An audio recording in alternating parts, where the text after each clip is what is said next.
Hey, everybody. Well, no one's here yet, but we are live. Let me just put some music on while we wait. And I set up the last few little things, and then we can get started. So let's see here.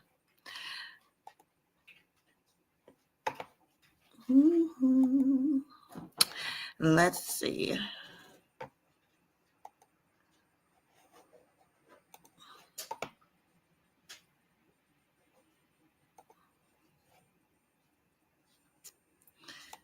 Hope you all are doing well today.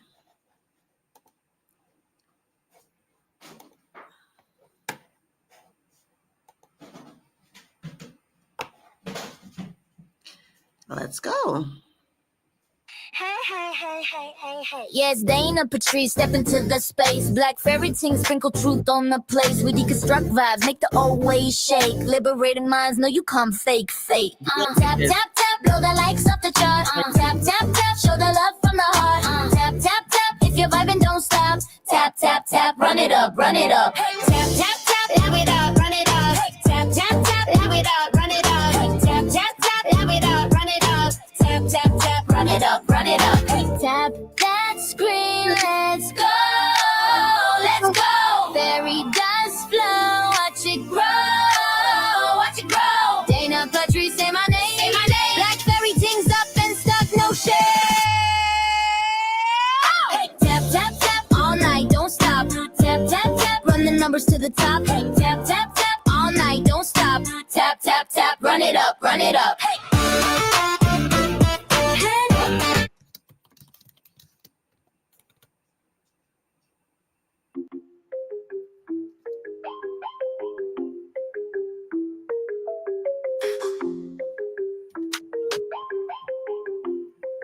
Deconstruct with me. I'm packing all this drama, tuning in with daily places. Don't forget to like, subscribe, tap the bell notification zone. Leave a comment, let me see you put the fairy wings on. In this realm we grow and prosper. In this realm come in and be yourself. Black fairy things, sprinkling the fairest over your mind, liberating all the minds. We'll search for truth, one piece of love. The black fairy agenda, yeah. It's up and it's stuck. Yeah, deconstruct with me. Unpacking all this drama, tuning in with Dana Patrice. Don't forget to like, subscribe, tap the bell notifications. I wanna leave a comment, let me see it. Put them fairy wings on. In this realm, we grow and prosper. In this realm, come in and be yourself. Black fairy takes, sprinkling the fairest over your mind, liberating all the minds. We search for truth, one piece of love. The black fairy agenda, yeah. It's up and it's stuck. Yeah.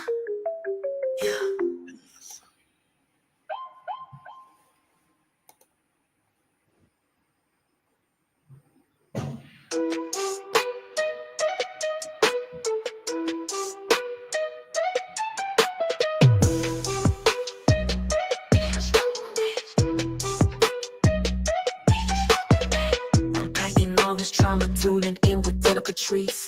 Don't forget to like, subscribe, tap that bell notifications on. Leave a comment, let me see you put them fairy wings on. In this realm we grow and prosper. In this realm come in and be yourself. Black fairy things, sprinkling the fairest over your mind, liberating all the minds. Will search for truth, one peace and love. The black fairy agenda, yeah. It's up and it's stuck.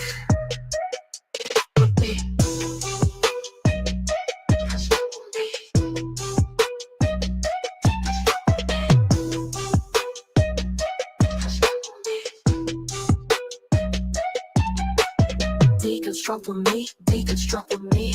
Unpacking all this trauma, tuning in with Dana Patrice. Don't forget to like, subscribe, tap that bell notifications on. Leave a comment, let me see you put them fairy wings on. In this realm we grow and prosper. In this realm come in and be yourself. Black fairy things, sprinkling the fairest over your mind, liberating all the minds. We'll search for truth, one piece of love. The black fairy agenda, yeah. It's up and it's stuck.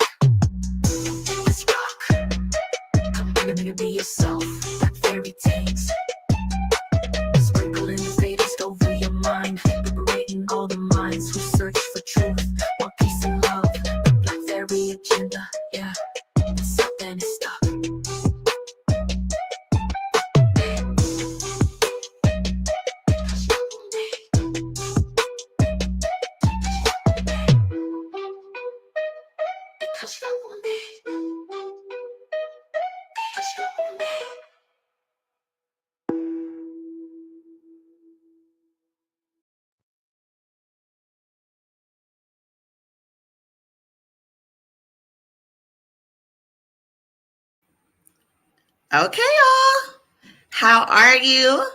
Is anybody here? Can someone say hi if you're here? I see 2 people. Let me know what's up. You guys have been wanting a live panel, and I'm here to hopefully give it to you. Hopefully people show up and we get some good conversation. I'm actually hoping that this one person shows up, y'all. And I'll show you from the last live that I did. He was all up and through the comments trying to call me out for my opinions, made some bold statements. I did, in fact, invite him or her, I don't know, I think it's a him, I'm pretty sure it's a him, to come today and to show me with text, of course, because we over here like facts, we like receipts, to show me where I'm wrong. What am I wrong about? What did I lie about, right? Hold on, let me pull this up. I'm just gonna pause it because I don't want to play the video. I just want to show you guys the comment section. So let me see here. Hey, Native, how are you? Thank you so much for being here. I hope you come through. Come up on the panel if you have some things you want to say. You don't have to be Christian exactly. Maybe you're atheist. Maybe you're spiritual and you have your thoughts on this Christian God and what you feel. You want to share something, your commentary, whatever. Feel free to come up. Let's see. So if I share my screen, let's see. So let's see. Oh, was it in this same thread? So let's see here. Oh, I didn't put it on stage. Hold on. So I'm hoping this person comes through. I invited them. I told them, hey, you want to come through and, take me up on what you think I'm saying is wrong. Actually, you know what? I'll make myself smaller so you guys can see the screen a bit better. Right? So this was the comment section of my video for the Christian God is evil in the heaven we're taught versus the heaven in the Bible that I did. And we had a comment from Boogeyman 15, as you can see here, right? So this comment was originally said, I've always felt that the God had the same psychopathic traits as human males. God is nothing more than a wish list of all things human males wish they could be. A psychopath that cannot die, right? I said, yes, I totally agree. Now, Boogeyman 15 said, not so. If you know him, how can you explain if you know him not, how can you explain his traits? I don't know why he's talking like that. Anyways, he said, turn the other cheek. He was a lamb led to the slaughter with no sin. He taught love and kindness, and love being the finishing faith. You have no understanding because you study the word, not go and ask God for understanding of his word, that he may show you who he is. Right? So you already checked that he came in with this condescension, right? This condescending tone of, oh, you don't understand. You're just reading it for what it says, right? Which is literally like good comprehension and literary skills. You're reading a book, you're going to read to what it says. For me personally, there's nothing that a God could say that could change my mind about the heinous things that he's done, even including this Christian God. So I was like, you're not making any sense. The only reason you're saying that he is those things and did those things is because you read it in the same book that I read all of the horrible things from. You don't understand it likely because you have low comprehension and literacy skills. You excuse the shitty behavior of this God in this book because you're brainwashed and indoctrinated. You dismiss and remove responsibility from your God, even when your God says, I am doing this. I have caused this. Because you're likely scared of the made-up consequences this religion has given you. You are the one who lacks understanding. I do not need God or a Holy Spirit to tell me why he does horrible things. I don't have a need to explain away God's terrible actions. You need to do that because you're a terrible person, just like the God. That's why you only try and quote the supposed good things he said and exclude the terrible. You're a terrible human being who serves a terrible God, and you all prove it all the time with nonsensical talking points like, you need to ask God for understanding. I don't need an explanation for him having women raped, nor do I need the Holy Spirit to justify such a terrible act. I don't need an explanation for him making the Israelites eat their children, because I am a good person who knows that there's never a good reason for any of those things.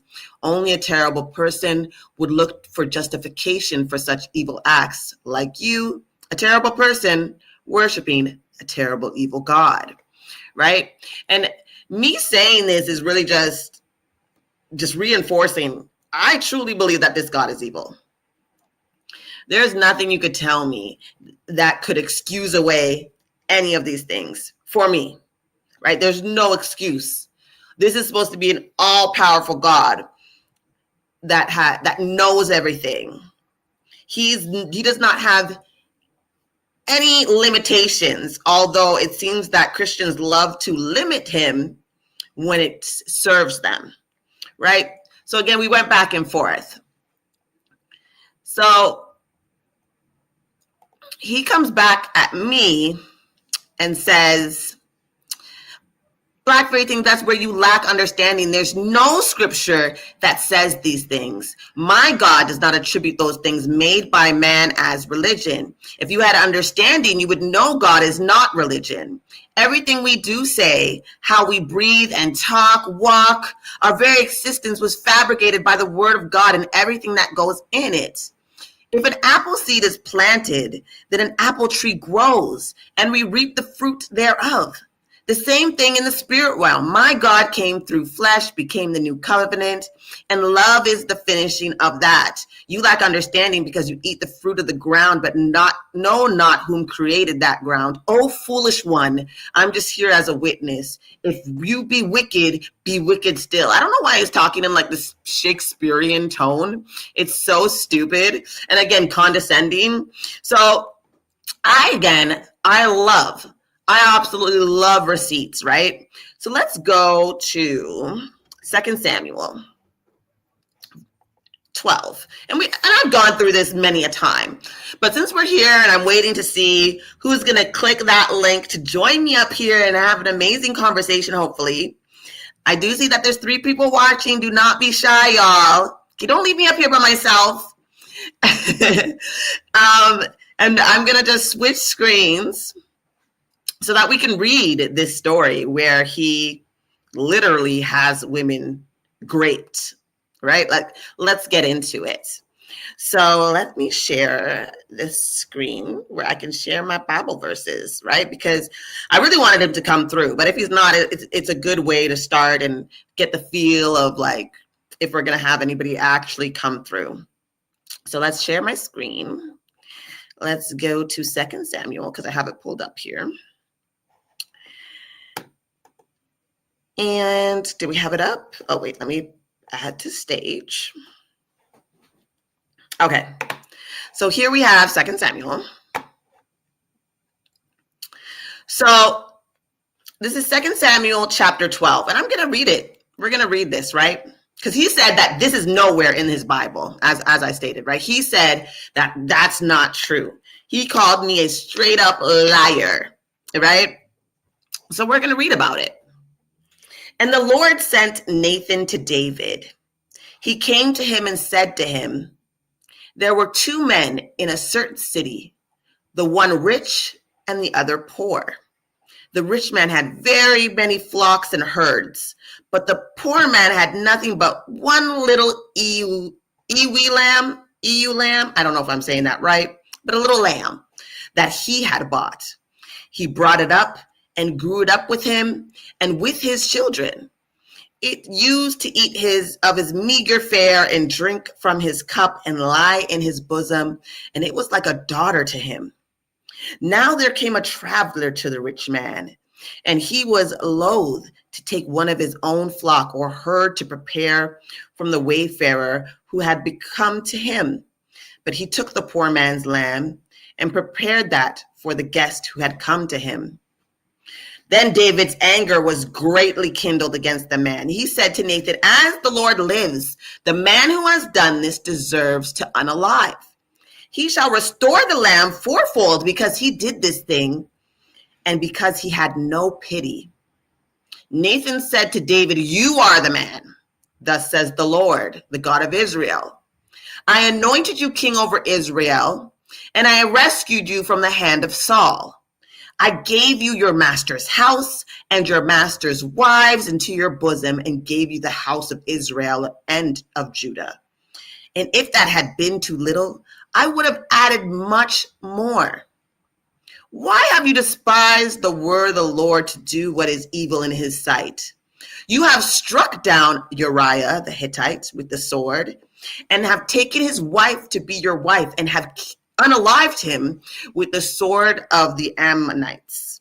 Now, therefore, the sword shall never depart from your house, for you have despised me and have taken the wife of Uriah the Hittite to be your wife. So before I get into this next part where God gives explicit, it's you? Okay, you lamb. Okay, thank you.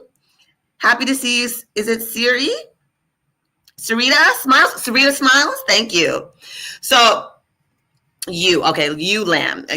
Okay, so before I get into it, in the chapter before, it's the story of David and Bathsheba. And basically, to know this story, long story short, David was on a rooftop. Sarita, okay. David was on a rooftop, chilling, checking out the scene. He could see all of Israel, and he noticed a woman bathing, right? And he was like, damn, who's that? And he sent for her. Now, it happened to be a soldier of his wife. Now, he didn't care. He lusted after her. He wanted her. And as king, he took hold of her, right? So he laid with her. And then she came back and told him, I am pregnant, right? So he was like, oh my God, what am I going to do?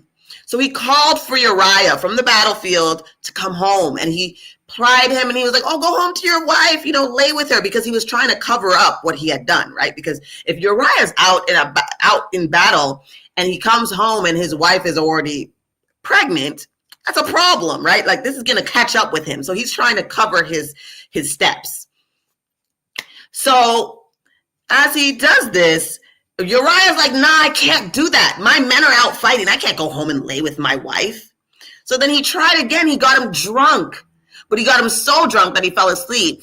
So Uriah left, and instead of just taking his L, and honestly, what should have been done to David, but we'll get into that in a second, he then has Uriah unalived, right? He sends Uriah with a letter. He makes sure that he's set to the front of the battlefield. He passes away. David then takes on Bathsheba as his wife, marries her. And this is what God is telling him, like, bro, I saw you. I saw what you did, right? So he sent his prophet Nathan to tell him, right? That's why he told the story. And then for him to get so upset when he had done the same, right? So this is God now coming in through Nathan, telling him the consequence. Thus says the Lord, I will raise, remember God saying, I'm doing this. I will raise up trouble against you from within your own house. And I will take your wives before your eyes and give them to your neighbor. He shall lie with your wives in broad daylight. For you did it secretly, but I will do this thing before all of Israel in broad daylight. David said to Nathan, I have sinned against the Lord. Nathan said to David, now the Lord has put away your sin. You shall not die. Because let me tell y'all something. There was a punishment for this, right? Adultery, not idolatry. So adultery, unaliving, murder, both of those things were punishable by death. That was the law, right? If you go back to Deuteronomy, Numbers, Leviticus, where God gives out all these laws to the Hebrews, that was the law. You did those two things. You murdered a fellow man. You committed adultery. You were to be stoned to death, okay? But Nathan said, okay, we're not going to murder you. We're going to have these wives taken from you. And in a couple more chapters, that's exactly what happens, right? Absalom, his son, raises up against him, just as prophesied here, takes his wives, 10 of them, to the top of the roof and grapes them in front of all of Israel to see. Why do I think that that's evil? Because it is. These women had nothing to do with David's sin. God had already made laws for this. But because David was his favorite and he had a plan for David, he let that go. Nothing touches David. His wives, who've done nothing, get graped on a rooftop. So for him to tell me I'm lying just shows me that he is not reading this book. He has not read this book.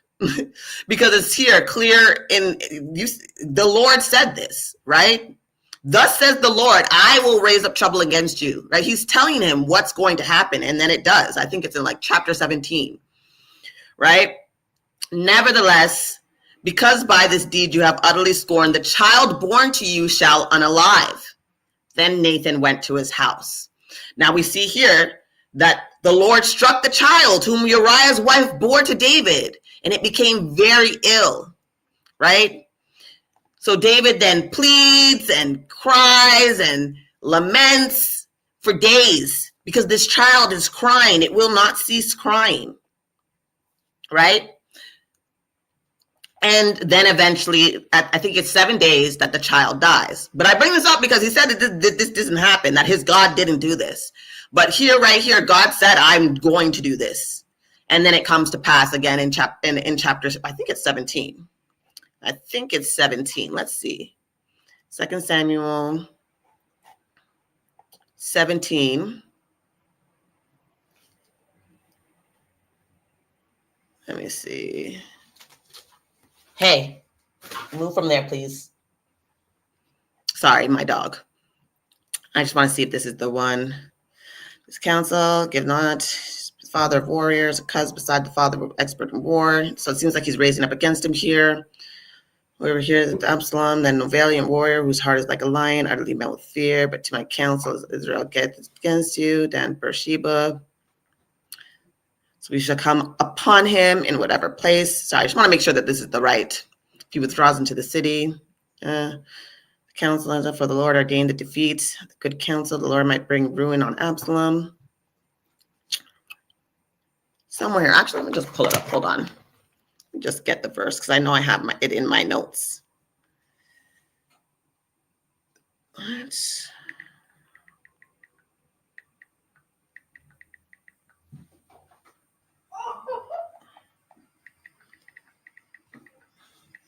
Absalom rapes David's wives.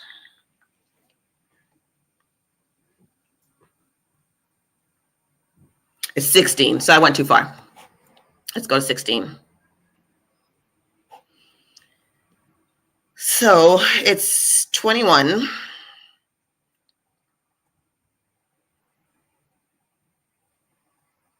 Okay, so this is the counsel of, I'll just start here. Now, Absalom and all the Israelites came to Jerusalem. Ahithophel was with him when Hushai, the Archite, David's friend, came to Absalom. Hushai said to Absalom, long live the king, long live the king. Absalom said to Hushai, is this your loyalty to your friend? Why did you not go with your friend? Hushai said to Absalom, no, but the one whom the Lord and this people and all the Israelites have chosen, his I will be, and with him I will remain. Moreover, whom should I serve? Should it not be his son? Just as I have served your father, so will I serve you. Then Absalom said to Ahithophel, give us your counsel. What shall we do? Ahithophel said to Absalom, go into your father's concubines, the ones he has left to look after the house, and all Israel will hear that you have made yourself odious to your father. and the hands of all who are with you will be strengthened. So they pitched a tent for Absalom upon the roof, and Absalom went into his father's concubines in the sight of all Israel. Now in those days, the counsel that Ahithophel gave was as if one consulted the oracle of God. So all the counsel of Ahithophel was esteemed by both David and by Absalom. So right here, right? He went into them on the rooftop. So I'm not lying. This is something that God did. He set it up. That was for David's punishment. Now, here's the thing. People will be like, oh, yeah, well, that's because David went against God. But what did those women do to deserve it? In my mind, that's such an evil thing to do, to have women assaulted, period. But then in front of all of Israel, underneath a tent on top of the rooftop of his castle, where he gleaned that same woman that he stole from Uriah, Bathsheba? Absolutely not, right? The Christian God is evil. So back to the conversation I was having with this person. I just wanted to show my receipts as to why I'm saying what I said, because he called me a bold-faced liar. And I don't like that, right? I don't like it. So let's go back to the comment section, because he had a lot more to say with his condescending tone and his Shakespearean-like voice. Like, I don't know why he's talking old English to me.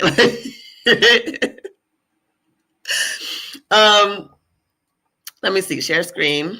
Let's go back to the YouTube channel and we'll finish the conversation, because I'm really hoping he shows up. That's why I'm waiting. I'm like going through it, taking up time. Like, let's see, like, I invited you here to like go back and forth with me, since you want to do it in the comment section. You're asking me to come in the comment section and give you all these receipts. I'm like, no, just come through. I'll give them to you. You know what I mean? We'll talk about it. I'll show you exactly what I'm talking about. So he came back again and he was just like, there was only one Lord, one faith, one baptism. Man caused things to come upon his own flesh, as was the days before the flood. Now are those days here again. And these scientists collect antimatter to use to fight against God. They will break the veil of the spiritual realm and cause all types of wickedness upon themselves. But like I said, thank God you are allowed your choice to be wicked and remain in the darkness. Remain there. The glory of the Most High cannot be denied. So I said, so you haven't read your book. I have scriptures for everything. I said, the only reason you know of this God is because of men. And you clearly don't understand the definition of the word religion, because a religion is defined as the belief in and worship of a superhuman power or powers, especially a god or gods, which is exactly what you believe. You are religious. You have no proof that a God created anything at all. You are just regurgitating doctrine that was given to you by other men. You calling me wicked and speaking like you're out of some Shakespearean play doesn't mean anything or change anything. If you watched this video, I don't come without receipts. Everything I said, I show a scripture for. That's why you tried to explain away your lack of comprehension and literacy to a deduction of simply having some spirit guide you to understand the terrible things you read this God does, condones, and demands of his followers. Like I said, you're a terrible human being who worships a terrible God, and the scriptures back that up. You just choose to not read them or ignore them. That's a you problem. So then again, he comes and this is what he says. Then what scriptures show that? Then I'll show you scriptures where Jesus rebuked the church and claimed that he is the new covenant. Not true. There was no church. Jesus was a Jew. He was an Israelite. Anyways, we'll get into it. He's like, I serve one God. I don't serve the fallen ones as you have defined. Those in the world serve them. The elites, the people of the world, there's only one God, and his word created reality itself. You hate yourself and your morality and understand not why you're here. So you blame God. I understand, because he created everything. Every religion that is made by man was started before the flood. God has always been, he created those that fell. Even just reading that, like, he just sounds like a dumbass to me. Nothing he's saying is backed by scriptures. Nothing he's saying, like, he's not like you're saying that I got a God from man, but so did you. Like, these books, all these scriptures that you would have given me to prove whatever it is you're trying to prove. Oh, I didn't even realize it wasn't on the screen, y'all. My bad. I hate that I have to keep bringing it back up. Let me pull it back up though, and I'll just make myself a little bit bigger because whatever, right? All these things that you're saying to me, you cannot prove with doctrine. You're just filibustering, giving me the, pulpit poppy version of Jesus and God that you hear about in church. But what I'm doing is I'm reading the scriptures for what they actually say, for what they actually mean. Does anybody want to come up? I see that 7 people are here. What is going on? You haven't said a hi to me or nothing? Say hi. Come up. The link is in the description, the chat box, y'all. You guys said you wanted an open panel, right? And all is welcome. Atheists, deconstructors, Christians. You want to come up and tell me how I'm wrong? We can talk about it. I will pull up your scriptures. We can put them on the screen. We can dissect them together. I can tell you why I feel the way that I feel. You can tell me why you feel the way that you feel. We can have honest, respectful dialogue. Like, I may seem rude, and I know I do come across rude, and I have been rude, but it's because I'm responding, right? I'm always reacting to rudeness. I don't respect those who don't respect me, right? You want to get cute, you want to get rude, well, be prepared, okay? Be prepared. But yeah, I would love for you guys to come up. If not, I'm just going to leave, really. Like, I'm not going to stay here too long. I still believe in God, but I wonder if we have the entire truth of who God is. I would say this, Sarita. I mean, you can believe in a God. That's fine. Like, I don't mind. I don't know if it's this particular God that you believe in, but I would say if you do, definitely read. There's so much contradictions. There's so much untruth about this particular God. As for the truth, where would we get it from, right? This God hasn't shown up. I mean, in these stories in the Bible, he shows up. But since we've had cell phones and cameras and, microphones, we've not seen a God show up, right?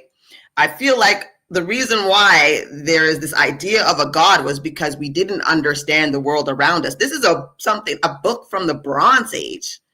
That's why we could look at this book and be like, this book doesn't make a lot of sense, right? This book says that rabbits chew cud. This book, even if you go to the creation story, chapter 1 is a completely different creation story than chapter 2. You know what I'm saying? So it's like the only thing we've ever learned from God has been what others have told us about a God. And religion and the belief in God has always been something that has worked along with a lot of political advancement, right? I'll never forget, there's this scene, and I wish I could play it, but I know YouTube will strike my channel. But it's from the movie. What's that Denzel movie where he's blind and and the guy's looking for the Bible and he has the only one left because they've all been burned? And I think it's like in Braille. Madison, I'm on live. It's in Braille. I'm sorry if I ruined a movie for you, but basically he's looking for it, and he said that he's looking for it. Book of Eli, thank you. And he said that he was looking for it, and why? And it was because he needed it to build up this new world, right? Because the world had fallen, and he wanted the Bible because he's like, people need this. They need something to believe in. They need this so that, it basically helps them to accept suffering around them. Right? Which is why they gave it to, and I don't know if you are a person of color, but I know for me, that's why they gave it to my ancestors, right? My ancestors who were on slave ships and brought to the Caribbean. I'm Jamaican. Canadian Jamaican. I was born in Canada. My parents are Jamaican. So my lineage is of the descendants of those. And they gave us that to help us accept our slaves, right? Where they gave us, like, it's like that, what's that poem that they said, they gave us the Bible and, held our hands and prayed, and when we looked up, they had the land and we had the Bible and all, you know what I mean?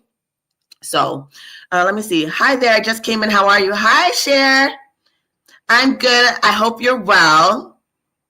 Let me see. So if everything below reflects everything above, then I think we are not seeing the mother God.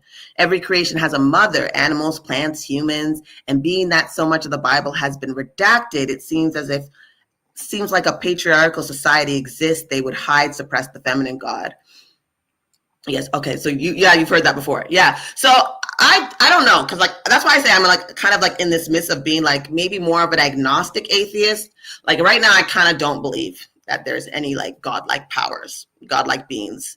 I used to be very spiritual and I used to believe in it, but with things that have happened in my life, I don't have church hurt, because what turned me away from church and religion first and foremost was when I learned about slavery, the details of it and how religion was used.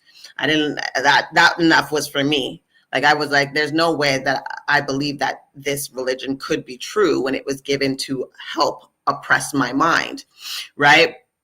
So, and then I went into the spiritual realm of there must be some spiritual thing, but as I've gone through life, I just feel even if there is some God or goddess out there, they're not doing much to help us right now.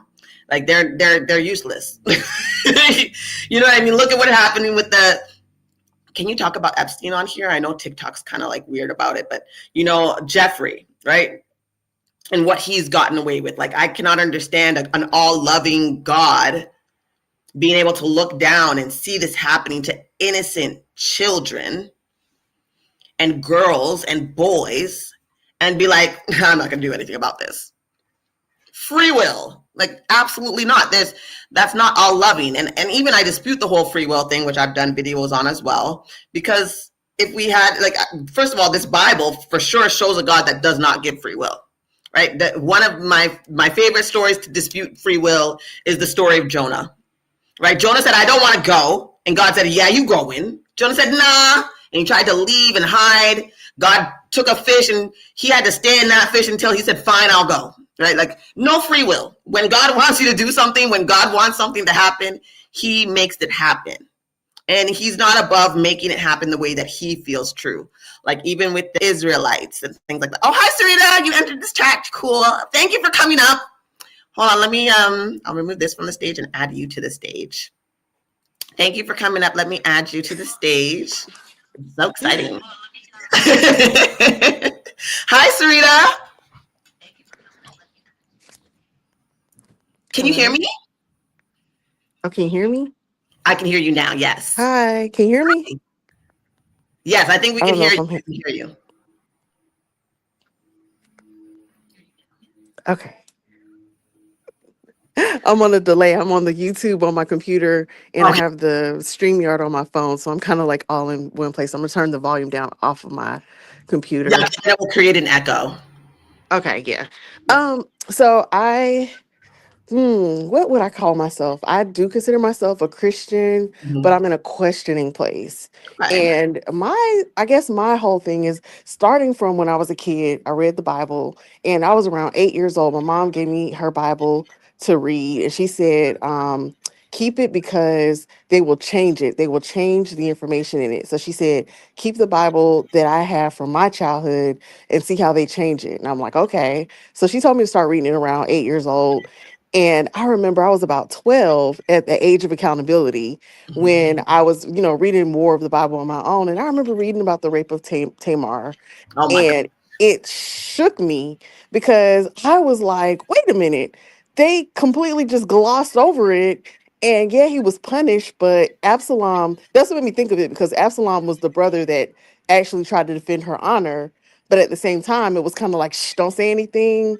And I remember thinking, and I started reading Leviticus and all the women issue of blood and we're dirty and we're considered unclean. And I'm like, wow, this is a lot of stuff against women. So I started thinking, why does God not like women, right? And that's what I started thinking. And I was a kid when I started like, that's weird. And then just being a black person in the world, I'm American, but I'm a black American. We cousins, And same ship. we cousins. Um, just growing up, seeing how black people are treated in the world, in the stage of the world, the global stage, it feels like, especially black Americans, are disparaged in such a way that it's almost like I remember thinking, dang, does God hate us? Like, why have we gone through all of this? Thinking about the years of slavery and then Jim Crow in America, at least, and the lynchings and the police brutality. I was like, gee, and all of the black people I knew were super religious, always in church, always crying out to God. And I'm just like, okay, so God don't like women and he don't like black people, and I'm a black woman. So what does that make? You know what I mean? And so I started to think about it, because the reason I can't completely just get rid of the idea of God, a creator, is because we exist and I can't see us springing up from nothing. You know what I mean? Like, I can't see all of this existing without something happening. Even when I look in nature, I just think of everything kind of reflecting what already has happened. So I'm like, okay, something had to create it. Of course, I don't know, but I'm just thinking of it. So I started to really think about it, and I'm like, okay, we have God the Father and a son. But in nature, there's no just father and son. There's a mother there. And we know we live in a patriarchal society. So I'm just like, okay, there has to be a mother that's missing, that they're not saying. And they try to make Mary the mother. No, I mean a divine mother, somebody who is equal, because they try to give us the Trinity of the God, the Father, and the Holy Spirit. I'm sorry, the Father, the Son, and the Holy Spirit. And I'm like, okay, cool. And I have a friend who studies the Bible, and he told me that the wording for the Holy Spirit, I forgot the name. I can't say it. It's in Hebrew, is a feminine name. And so he tried to say, "Oh, I think that's the feminine you're looking for." And I'm like, maybe, I don't know. And of course, they say the Holy Spirit is the comforter. So of course, women being nurturers and comforters, you would give that role. And I'm thinking, is there a larger role that's been hidden? Um, so that, I guess, for me, I'm not completely going to disregard that there is a creator, but are we seeing every aspect of the creator? Because as we know, if you give women control, there is peace. If you give men control, there is chaos. No, and we see that even in nature as well. So what I'll say is this: like I was where you were like a few years back, right? Like I would say where you were. Now I kind of believe more the science. Well, I just recently went back to school because I want to become a midwife. Right, I used to do hairstyling. I love hair, but I got tendonitis in both my wrists. Oh, So I'm on dang. a journey that I had to go back to high school and get prerequisites, because it's been so long since I've been in high school. You can't just go to university, right? Because I want to do Okay. midwifery. I want to, because especially when I heard how black women of color are dying in childbirth, I was like, no, I don't like that. You know what I mean? Maybe that's something I could do. And I'm in the midst. I have 2 more credits and I have all my prerequisites to go to university. Congratulations. Thank you. So relearning biology, I kind of do understand more so evolution and things like that. I do more so understand it. I'm not saying it's like, I'm not completely saying that maybe there's nothing. It's just, for me, it's just like, it seems like if there is something, it's pretty powerful. Like, how could you look down and say, I love, these are my children, watch what the terrible things, you know what I mean? Even Congo, for example, is like a big one for me. Like, look what's happening in Congo. Like, it's insane. And that's that country is over 90% Christian, right? So when they say, oh, we want a Christian nation, but when we look at Christian nations, they're like the most desolate, the most impoverished, you know what I mean? And it's like, and you can say, oh, those are evil people, but I'm quite sure that the majority of them aren't the elites. They are praying for salvation, for food, you know what I mean? And it's falling on deaf ears. So that's where it kind of like, for me, comes into the place. Like, I don't know if I really believe there's anything like that. And I do think that it really should be like, we need to stand up and stop waiting for someone to come save us from the sky, and really just come together and unite. But with that being said, I did grow up Christian like you. I was born into Christianity. It's funny, I have a child's Bible as well. My mom, that my mom bought me. It wasn't hers. But, you know, I didn't actually read it like you. I grew up actually Seventh-day Adventist. And I remember the way that I was taught to read the Bible was just like, I just did my Bible study, which was always a guide that they gave to me, right? Like I would have like a book, it would last like maybe a couple months. They would give us a new one, but it was always like stories and verses. And it kind of just guided the way that I read it. I've never like sat down and read it until recently, like the last couple years, when I would say even the last year and a half, when I started hearing more about the deconstruction kind of like stuff. And then I realized, because I was deconstructing patriarchy, right? I was trying to like, because I was just like, realized how like male-centered I was in a lot of ways. And then when I started hearing people talk about, you know, the Bible, and I was like, oh, like this is where I got a lot of my ideas about women, about their place, about whatever. So I started reading the Bible and then started reading these stories. And I'm just like, wait a minute. You know what I mean? A lot of this ain't adding up. But you are actually right about some of the things when it comes to the mythology of this Bible. For instance, Yahweh, God of this Bible, he is a child of Elohim. Elohim had a wife named Asherah. Elohim, and you can read this, it's actually, I think it's Deuteronomy chapter 30 where you find this actual interaction where Elohim gives, because in the Bible they actually talk about other gods, but Elohim gives Yahweh his portion, which is the Israelites. That's why you see God talking about the Israelites being his children, and he creates rules for them and uplifts them in a very supremacist way above others, right? Rules for them and apply to the God, to the rest of the Gentiles, right? Like he considered them above the Gentiles, even in Leviticus, right? Like this idea of slavery that comes from the Bible. Like people always go, well, no, it was indentured servitude, but actually God allowed both. He allowed indentured servitude for the Israelites, the brothers, the children, how you treat each other. Even when he says your neighbor, he's talking about Israelites and your neighbor, like not the outside. That's why indentured servitude was for Israelites alone. And then to the foreigners and the foreigners that lived amongst them, they could buy slaves and they could buy them and treat them as property. And then they could also, those slaves could be handed down from generation to generation. And God even said in Leviticus, these ones you don't treat like, you can treat these people like slaves, but not your brothers. So there's a lot of times where God actually in this Bible says, like, we're treating you guys are different, right? Which again, I'm like, this is a supremacist God. That's why I'm like, I have such a beef with him right now. That really makes sense, because I've always wondered why, when you're a kid, you sing, about Jesus loves everyone. Sorry. Was I talking over you? No, go ahead. Jesus loves everyone. God created the whole world. But then to say, oh, he has favorites, you're like, wait a minute, why? So I can see that. And then I remember when I did read, when it originally says, let us make man in our image. I'm like, okay, so he's not just saying that to the angels. This is somebody speaking as a multiple person. So Because he had male and female. A lot of times that he's with the council. Even the story of Job, he's with the council when Satan approaches. And even that, I'm just like, wait a minute. How's Satan coming up to the heaven and he's strolling in heaven? Listen, I can't remember. Was it you that just talked about Job?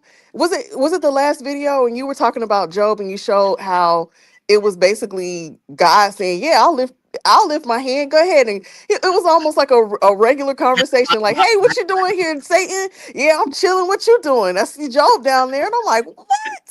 I thought he was supposed to be banished to hell. What's happening? Right. And he's like, oh, not the man. I just been walking to and fro around the earth doing what I do. You know what I mean? Just came up with the angels like, yeah, Dad, I'm back. Just trying to say, hey. And what I've learned about that too, and I follow a lot, on TikTok, I've come across so much people that have so much knowledge on this stuff. It's insane. Like Bible scholars and seminary students who have come out of seminary like, nah, this ain't it. You know what I mean? That challenge and these ideas and give a lot of resources. And I'm just reading up that, it's become like an obsession for me, because I'm like, I cannot believe that I was told this. You know what I mean? And even I've quoted her a lot, and I've even shared some pieces of her video, but her name on YouTube is Archthinker, and then on TikTok. She's at End Growth. She's been doing this for like 3 years now, but I'm in her group and I'm actually subscribed to her channel. So I'm in her Discord. She has so much information. It's like major overload, but she actually talks about this. And I learned this from her. Like the Satan was like, he wasn't like, apparently like, it was like in Hebrew culture, it was called like a Satan. And they actually did the bidding of the God. So that's why God was like, you know what? Have you considered my boy Job? He loves me. And I mean, like, and then Satan was like, well, of course he does. You give him everything he wants. Like you've blessed his life. Why wouldn't he love you? If you stopped all that, he wouldn't. And he's like, all right, bet. Let's see about it. Let's see about this. You know what I mean? And he admits in the story, like, God didn't do anything that Job did not do anything. So people are like, oh, Job did this. And like, no, literally God says in like chapter 2, like, he's like, have you seen how Job like took all that? Like we offed his children. We took everything he had and he still ain't said, screw me. Like, look at me. Like that boy loves me, man. I told you. And I did it for no reason. So it's like, I was just like, this cannot be an all loving God. You know what I mean? Even the whole all knowingness, like, is questionable because there's a lot of times where he doesn't know. Like when Sodom and Gomorrah, he was like, I need to go down and see if what I'm hearing is true. I'm like, if you're all knowing, why you got to go down? Why you got to go down and check it out for yourself if you already know? You know what I mean? There's so much like things. What I've learned from some of the rabbis that I've even heard speak on this is like, well, in Judaism, they actually don't consider like God to be one all-knowing or all-loving or anything like that. They actually are allowed to tussle and wrestle with their God and question himself. That's what they do as rabbis. They're constantly questioning these stories. And they say that they don't believe that there's this one all-powerful God. They know that there's other gods, so they're like more of a pantheon religion. Because remember, Judaism is a closed practice, right? Mm. So they're like, it's more of a pantheon religion where they like, yes, they know that other gods exist, but they worship one of them, which is Yahweh, the God of the Bible. Gotcha. One of the things I want to tell you real quick, that kind of goes with what we were talking about, and it goes back to my original thought about the mother. Mm-hmm. I was talking to one of the students. I don't have a lot of knowledge of African religions, but I was talking to someone who is Kenyan, and I cannot remember her tribe, but in her belief system, originally, their belief system is that there was a creator who had 12 daughters. And the 12 daughters were like the goddesses that ruled over mankind, humanity. And so the women had power in their system. So the women were the ones who made laws and did all that. So what happened in their culture was that at some point, the men decided that they wanted to usurp the women. And so she told me what they did was they all conspired, got the women pregnant at the same time. So none of them could be at the council, and the men took control. And then she said that colonizers came over. And so the men were looking at, the colonizers said, hey, we can give you this in exchange for this. So the men said, we'll fight in your wars and we'll do this for whatever. And then they got tricked and their land was taken and yada, yada, yada. But the women were no longer in power, no longer in control. And basically, the belief system kind of switched to where instead of worrying about the 12 goddesses, it became all about their father. And that's who, you get the point.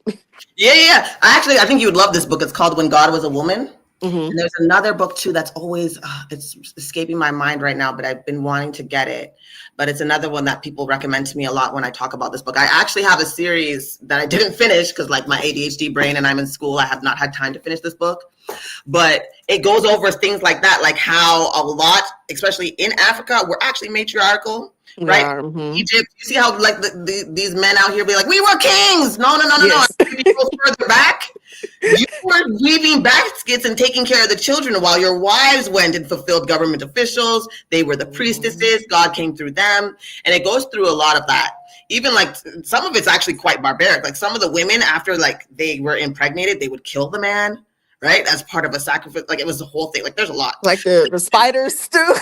Yeah, we were the black widow spider in their asses in some places. It's like it was like some big ritual thing. So and a lot of it was creationist until, like you said, until colonization came around, and like you said, they came around, incited the men, and got them to think like, oh, we could have a better position. You know what I mean? So it has changed, and that's true. A lot of them believed in goddesses, and I just think that like we've been taught spirituality as a reasoning that we dismiss science, even though science we use for everything, right? Like even me and you talking right now is science, right? I would suggest even just looking into it. Like I said, when I relearned evolution, it made a lot more sense to me, but it was because my brain was like more critical thinking. I was not like just dismissing it because it's like what I was told to dismiss. But it does make a lot of sense when you look at it, even when you said like how when women are in power and men are in power, you can see that with our closest cousins here on earth, like the bonobos, which are another great ape. They share 98 or 99% of our DNA, and they are matriarchy, right? Like the women run things, and they are usually in peace. Like even the men, if they get too bolstery, they'll be like, one of the women go have sex with him. Like, go calm him down. Calm him down. Down. You know what I mean? And that's how they subsidize and just, keep them, But even the other day, I heard like one of the males had killed a baby, and the women ganged up and beat his ass. Beat his ass, okay? Like they do not play that. But then there's our closest patriarchal cousins, which are the chimpanzees, another ape, and they are also share about 99% of our DNA. They are patriarchal, but they go around conquering other ape chimpanzees, war, rape, destruction, patriarchal. Like you can clearly, you know what I mean? Mm-hmm. Even in nature, like elephants are matriarchal, lions are matriarchal. Majority, I don't know, and it's funny because I tried to look it up one time, and maybe I'll try to look it up again. But at the time, I looked up like matriarchy versus patriarchy in the animal kingdom, and they named a lot of matriarchal, and it was just like there are a few patriarchal, but they didn't really name a lot, and I was like, that's so weird. You know what I mean? Like it's almost like they didn't want me to have the information. You know what I mean? Because it's like you're willing to say that there's various, you named all these things, but when it came to patriarchal kind of like kingdoms, it was like, oh, they're not a lot. You know what I mean? There was not a lot of information. So I actually think that we are like out of like order with men being, and I mean, patriarchy is only about 6,000 years old. Well, that's why I think there's a reflection of that in the Bible. Mm-hmm. The way it's been presented to us, I think that things have been taken out that reflect the womanhood of it. And of course they point to Jesus and show how Jesus tried to bring balance to that and put women more as equals. But I feel like when did he do that? I think when he with the woman who was about to be stoned for adultery, I think they were trying to say that, because I remember saying, well, where was the man who she was committing adultery with? They were just going to stone the woman. And I think Jesus kind of was like, hey, if you're going to stone her, what have you done? So I think he was trying to kind of rebalance that. Well, what I've heard from that story, because that story actually comes up a lot on the lives that I told you I listened to, and what she said, because she's actually learning biblical Hebrew right now. Like she's such an amazing woman. Like mm-hmm. I love her. I love Archthinker so much. I've learned so much from her in a short amount. What's her name again? On YouTube, she goes by Archthinker. She'll be live tonight around like midnight, but she goes all the way to the morning to like about like 10:30 a.m. Eastern time, 11 a.m. And then that goes through Monday, Tuesday, Wednesday, Thursday, and then Saturdays she goes live too, around like 3 p.m. Archthinker here on YouTube, and she's known as Thinker on TikTok, but she also her tag is @N, the letter N, and then growth. So a lot of information, but she's actually broken down that story a lot. And actually, they were just trying to trap him. The reason why Jesus didn't allow them to stone her, it was a trap, and he knew they were trying to trap him. He had no jurisdiction to say stone that woman. One, because like you said, the man wasn't there, so there was no proof, and the law said that they were both to be stoned. But they had laws and judges for these things. They couldn't just bring the person to Jesus and him all of a sudden be able to say, stone them. He would have set himself up to get into trouble. They should have been brought to the, you know what I mean? And that's kind of like, why? Because like, well, first of all, where is the man? Because they should have both been stoned according to Hebrew law. they both are to be stoned if they got caught together. But they only, like you said, brought the woman. So that's why he was like, well, which one of you guys? You know what I mean? It was just kind of like a cop out, like, you know, they were trying to set him up. It wasn't really that was the case. You know what I mean? That she was. It's even like things like that it may not. They could have just found some random girl and been like, yo, we're going to say this about her. You know how some men do, right? Right. We're going to say this about her and whatever. They don't care if she dies or not, because literally women were property. You know what I mean? When you look even at the way that they perceive women, they were property. They weren't really considered human, you know? So to them, they were just something to be played with. It could have been someone's concubine, someone's slave. You know what I mean? It could have been anybody that they brought to Jesus to try to catch him and make him make a mistake so that they could bring him in. But he was like, oh, y'all ain't going to catch me. I'm not going to get set up this girl just for you guys to murder. And one, it's not even the way that it should be done, right? Because both of them would have had to been stoned. They would have had to been taken to court. They would have had a trial, and then they would have stoned the both of them. So that was really the reason why he didn't. Hold on a second. There's someone. Okay, you've been saying a lot in the chat. Hold on. Let me see what you're saying, guys. Sorry. We're having. Thank you for coming up and having a conversation with me, though. Oh, yeah. If somebody else wants to come up, they can. I just had a few more thoughts, but go ahead. Yeah, no worries. I'm just going to go through this, and then you can get your thoughts out for sure. No worries. Okay, so let me just go back up. Okay, Book of Eli was there. Yes, I've heard that before. That was you, Sarita. Okay. All denominations, Native says all denominations and their entities are idols before the Great Spirit. That's true. That's the thing, like that's what Sarita was saying. There's like plenty of gods and goddesses mostly prior to this patriarchal structure. Like a lot of the gods and goddesses were women, and a lot of the gods served the goddesses, not the other way around. You can't serve two masters. I feel you. Holy Trinity is your mind, body, spirit. I've heard that before. Missy said, good evening from the UK. Hey, thank you for coming through, Missy.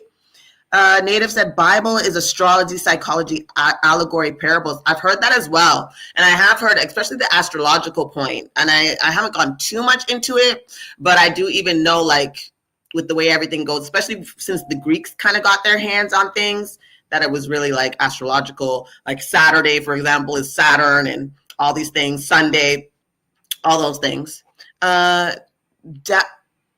Don't others as you would. Do unto others, I guess was what you're saying, as you would. They could never reconcile Jesus and the Old Testament God. I'm just saying if they're the same, you know what I mean? Then I don't really get that. If you're going to say Jesus is God in the flesh, then Jesus did all those things in the Old Testament, you know, as much as they try to separate. Native said Adam is masculine, left brain, logical. Eve is feminine, right brain, emotions. I've heard that as well, that it's really supposed to be just again, that symbolism. Do unto others says Gadriel is the god of this world. Moses was a prophet of the devil. The Latin ball gate has horns on him. I do not know too much about that. The gospel of Christ is the truth. How can you say that? The Old Testament only points to it. But Jesus never even fulfilled a prophecy in the Old Testament for the Messiah. Like, he's not fulfilled not one. Like, that's why the Israelites didn't accept him, is because he didn't fulfill the prophecies. And when you look at Isaiah and the prophecies, they don't align. Like, Jesus did not do any of those things. What you find Christians do is they'll be like, oh, that's when he says he's going to return. But there's nothing in the prophecy that the Messiah is supposed to return. He was supposed to do it when he came. So I don't know. I don't really agree with that.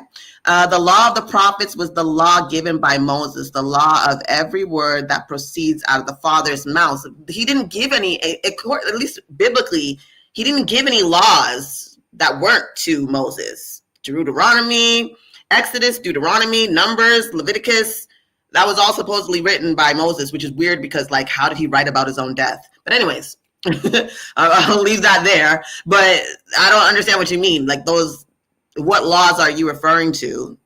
And they're definitely not in the Bible. He didn't give any laws until they left Egypt, right? Like, he put them into slavery in Egypt.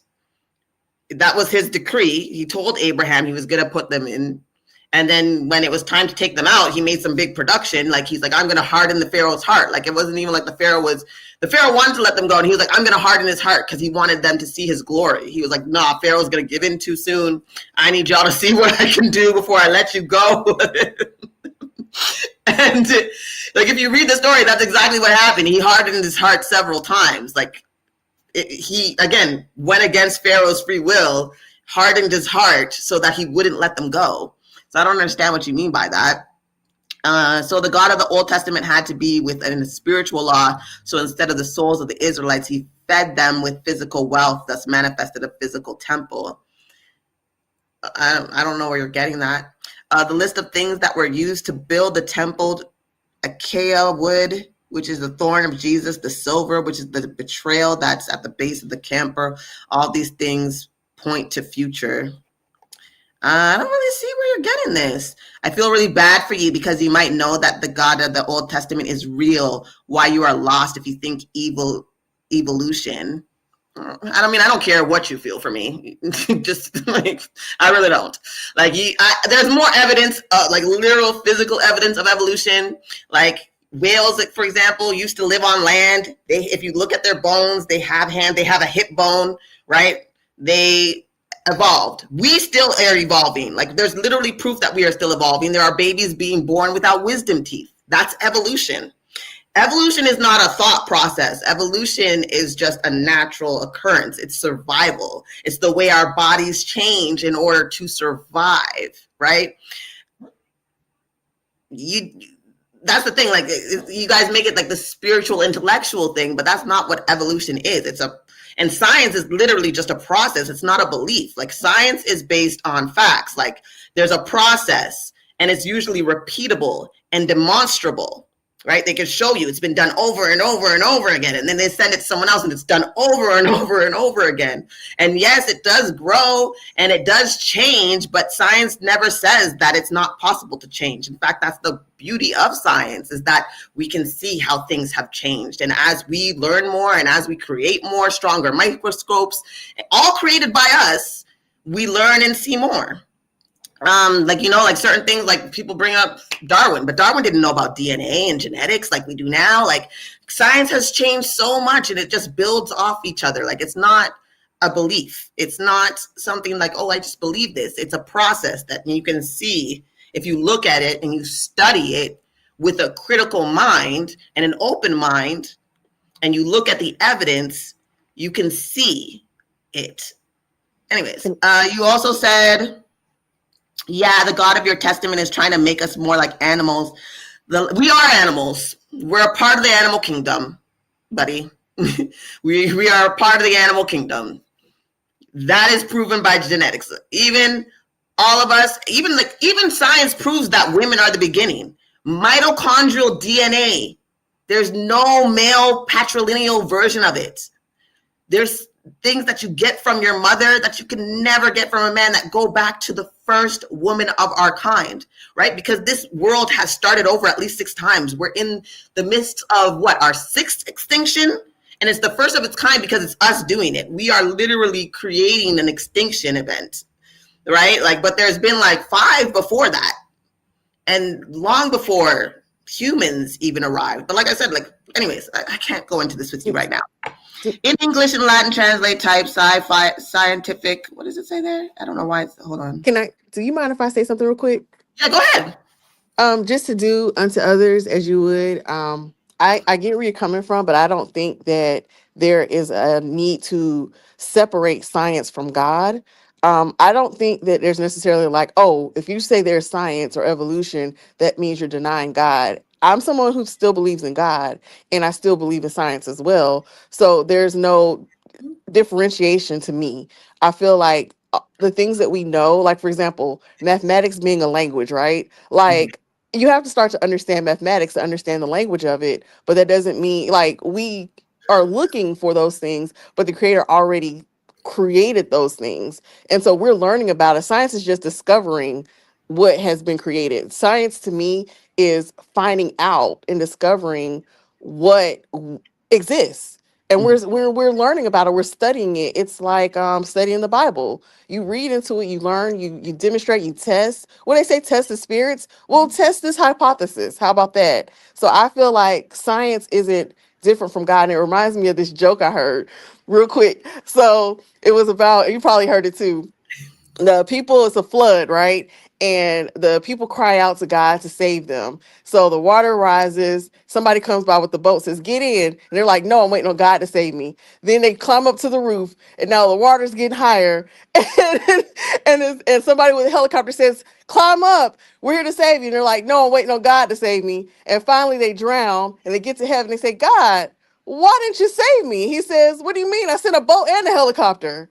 So Yeah. sometimes we don't realize that the means that God will speak to us is through people, through science, through all those things that we think are not him. So I don't think there's any seance. I don't think that that's the case. I think that what we are doing is learning about what exists.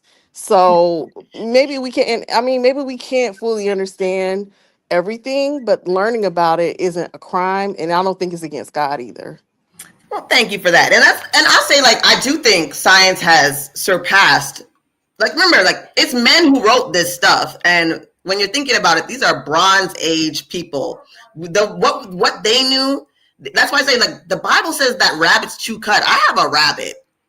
They don't chew cud, right? There's certain things in the Bible that don't make sense. Even when you look at the creation story, right?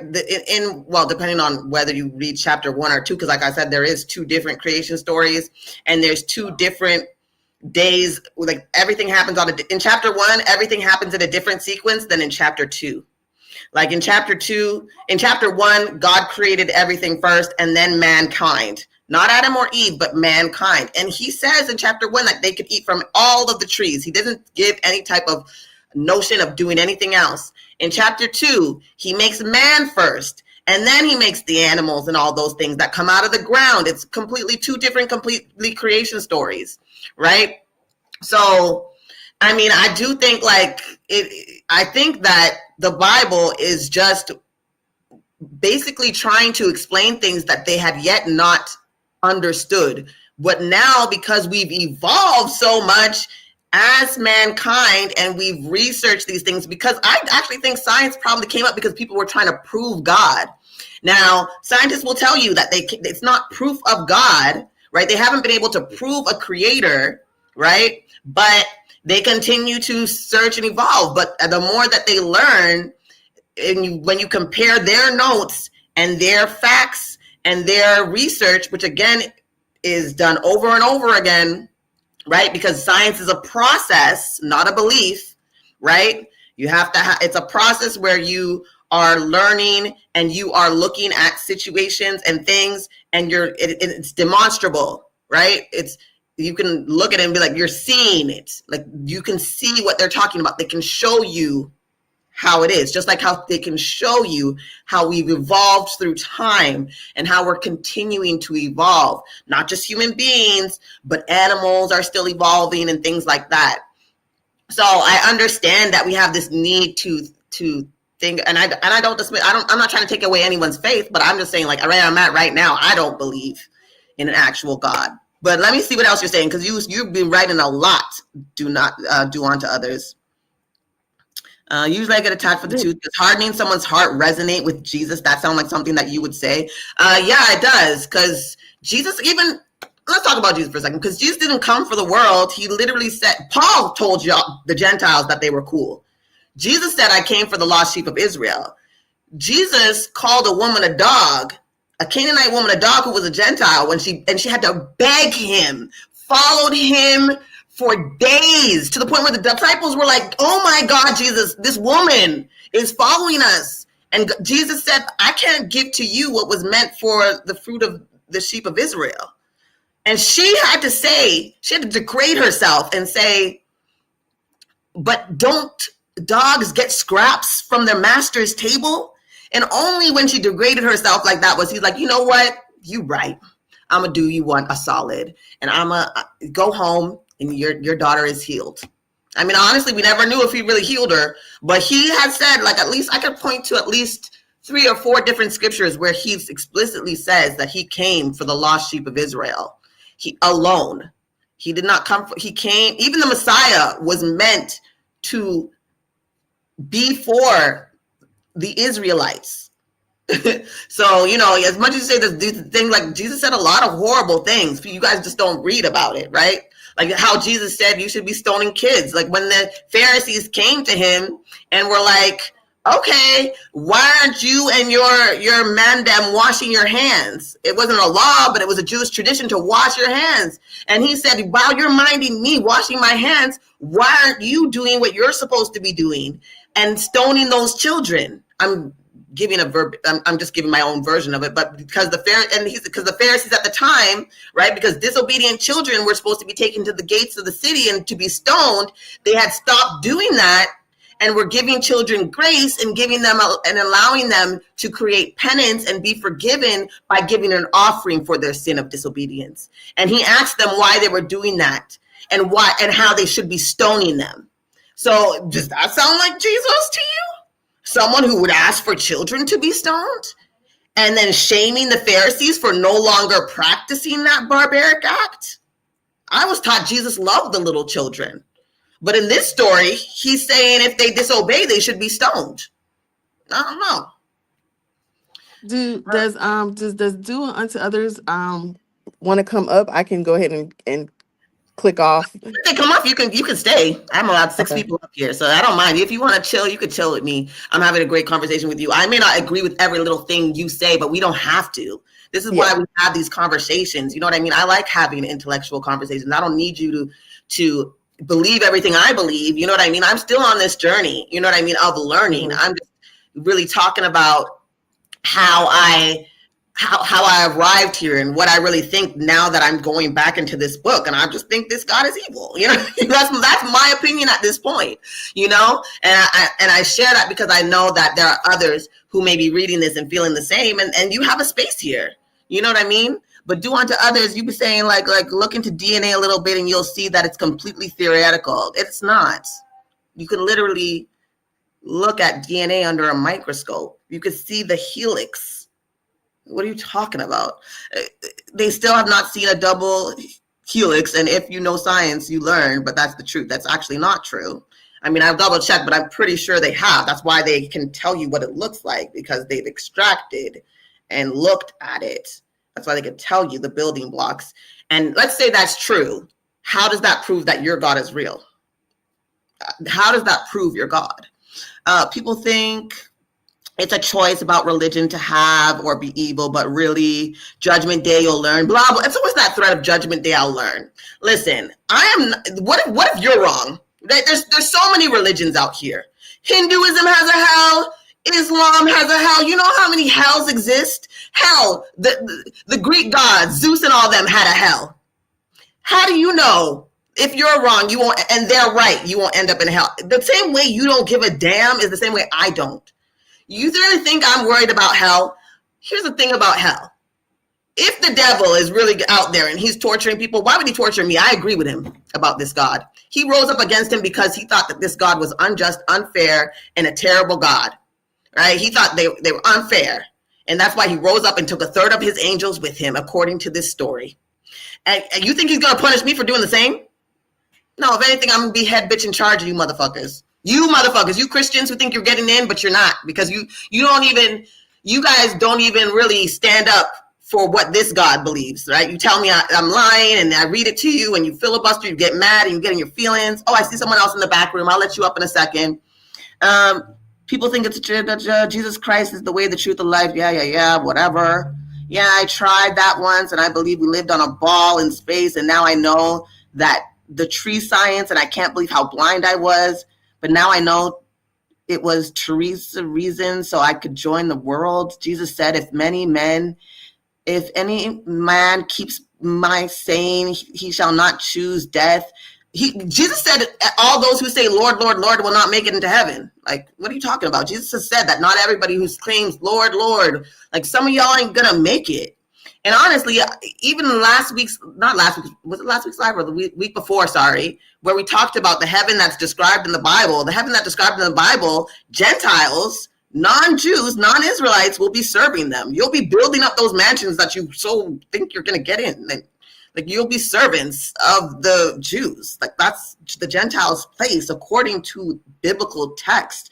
I went through that a couple weeks ago in the last The Christian God is Evil, and I compared the heaven that we believe, that we've been taught from the pulpit, to the heaven that's actually described in the Bible. Let's see. Would world so people go into the Old Testament and they find a God that rewards sneaky actions and shape? Or if they don't want any of that, they find Paul who says, just believe and do what you want. Whatever. Keep pounding, sister. Thank you, Henrim. I appreciate the $2. Thank you so much. People go to hell, to the hell they believe in. I've heard that too. And actually, I don't know if you guys have watched that show, Lucifer, and he says that too. Like it's a funny show because he's like, y'all blame me for your problems, but you're the ones who are sending yourselves here. It was a very interesting thing. It made me actually really think. People go to the hell they believe in, and then I think that has some truth to it, Henrim. Yeah, I think, because I've heard that before too. Like even in that show, he's like, you guys send yourselves there. Right. And then in the end of that show, he starts helping people discover why they're there so they can get their door to heaven. It's a different one. But let me bring up Mojo Kaz. I'm going to bring you up to the stage. Hi, Mojo. Are you there? Thank you for being patient. Thank you for joining us. You there? Can you hear me now? I think my audio is mute. How do I sound? I can hear you well. All right. Happy Sunday. Hope everyone is doing good. No, we're good. Thank you. So I'm usually in your chat as a Power Cosmic, so I just wanted to show some support today. So I just got through, my Sunday chores, and I'm just checking in with you live. I know we asked you to do a panel, so I figured I'd just hop on and give Thank my you. thoughts. So great discussion so far. Just a little tidbit. You know how there's a line in the Bible, and I'm not gonna drop the exact verse. People can search that. But there's a line that says the adversary is the author of confusion, right? So that line sticks with me on a regular basis. If you think through the story of the Tower of Babylon or Tower of Babel, right? How the people all got together and said, we're going to build a tower and collaborate and unify and this major project to quote unquote touch the sky, right? And then the God of the Old Testament, I think this is an Old Testament story, the God of the Old Testament decides, hey, look over there, the humans or the people are doing this thing, we can't let them get to the sky, so we're just going to knock down the tower and confuse their language, right? And scatter them across the rest of the land or whatever. So if you think about that, this is there's so many examples of that paradigm in the Bible where in one place it says one thing that you should not do, but you have the same God entity doing the same exact thing. So if you think the adversary, it doesn't say the enemy, it doesn't say the devil, it doesn't say Satan, it doesn't say Lucifer, it doesn't say anything. It just says the adversary. So if you think of what's an adversary to you, that's someone who's against your sovereignty, that's someone who's against your progress, who's against anything good for you. Your adversary is the author of confusion. So anytime, anywhere, even in real time, where people are injecting confusion into the dialogue, they're injecting, twisting up the stories to falsify, accuracy or falsify the truth, that's your adversary in every way, shape, or form. So it doesn't matter if you're talking about politics, you're talking about major news, you're talking about anything that affects your daily life.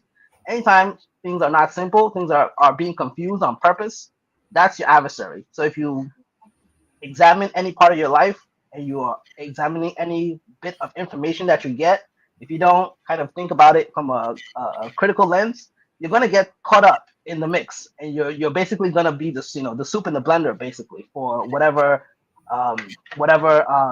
machination someone else has come up with. So if you think about it, whose life are you living? Are you living your life, or are you living somebody else's life from way back when? So that's how I think about it. A lot of the stories in the Bible, they're great, for a little entertainment or whatever, but a lot of them are really horrible, and they just speak to human nature and what humans have done.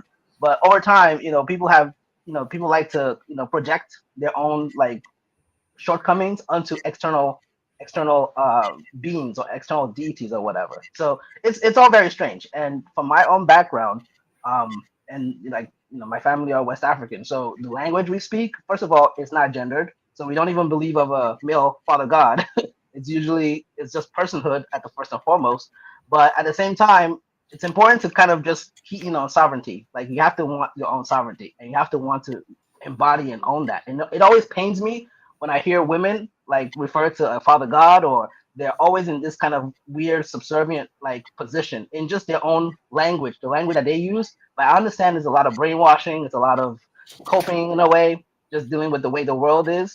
And if we could snap our fingers and get rid of patriarchy today, I'm all for it. Even as a man, I'm all for that. I'm not, I'm all about women being, upheld in society as kind of their rightful place, as just partnership and collaboration.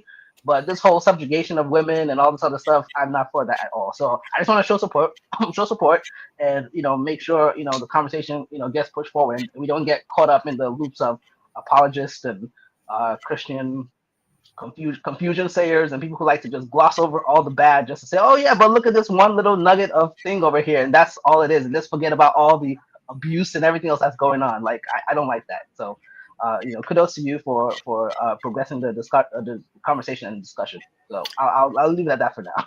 No, Wait, thanks. Siri, don't go. Go ahead, Siri. Like, what you saying?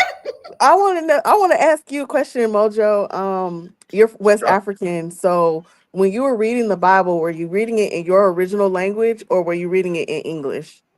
So it was both actually. So funny enough, my mother was the first one who actually introduced me to the Bible at when I was like very young.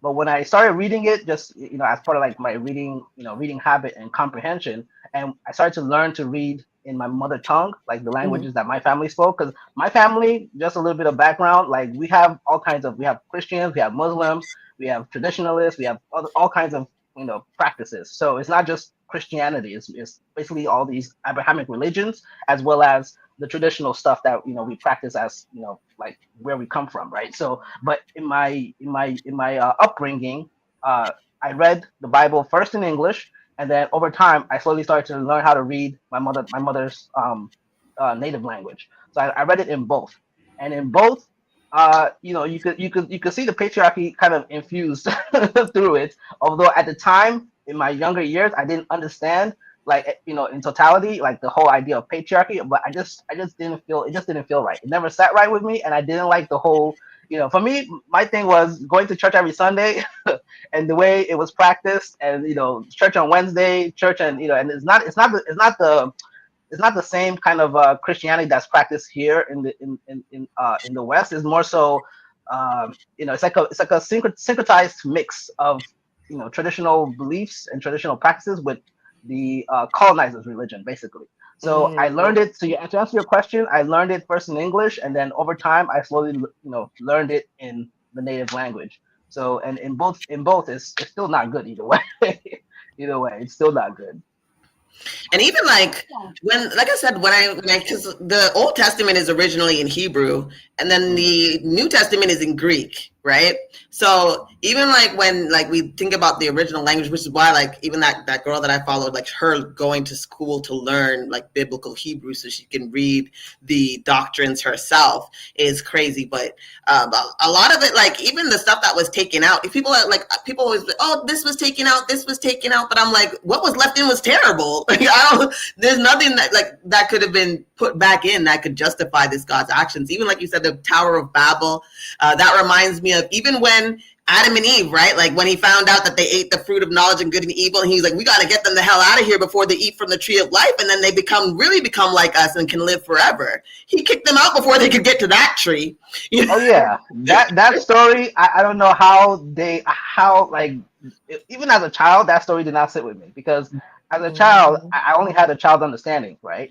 So whenever I read that story or I had it told to me, it was always I always had questions. I was like, okay, first they had instructions. I know if my mother told me to do something or not do something, there'll have to be some crazy reason for me to defy her, right? In that way, By the same time, let's just assume, okay, they saw the tree, they ate it, and then for whatever reason, God was looking for them in this garden. I'm like, if God sees I'm and like, knows God all, spoke to them. yeah. I'm like, if God sees and knows all, why does He have to look for them? He should already know the instant they even had the thought before they even decided to. He should have already seen that coming, right? So that never sat with me. There was, and when I asked the adults around me, they were just like, oh yeah, they just gave some non-answer really, and it just oh, this is what it is. I'm like, no, it doesn't make sense. And I mean, now we have the terms. We have terms like gaslighting and all this other language that we can apply to what's happening, cognitive dissonance. But it was a whole lot of that, and over time, it just at some point,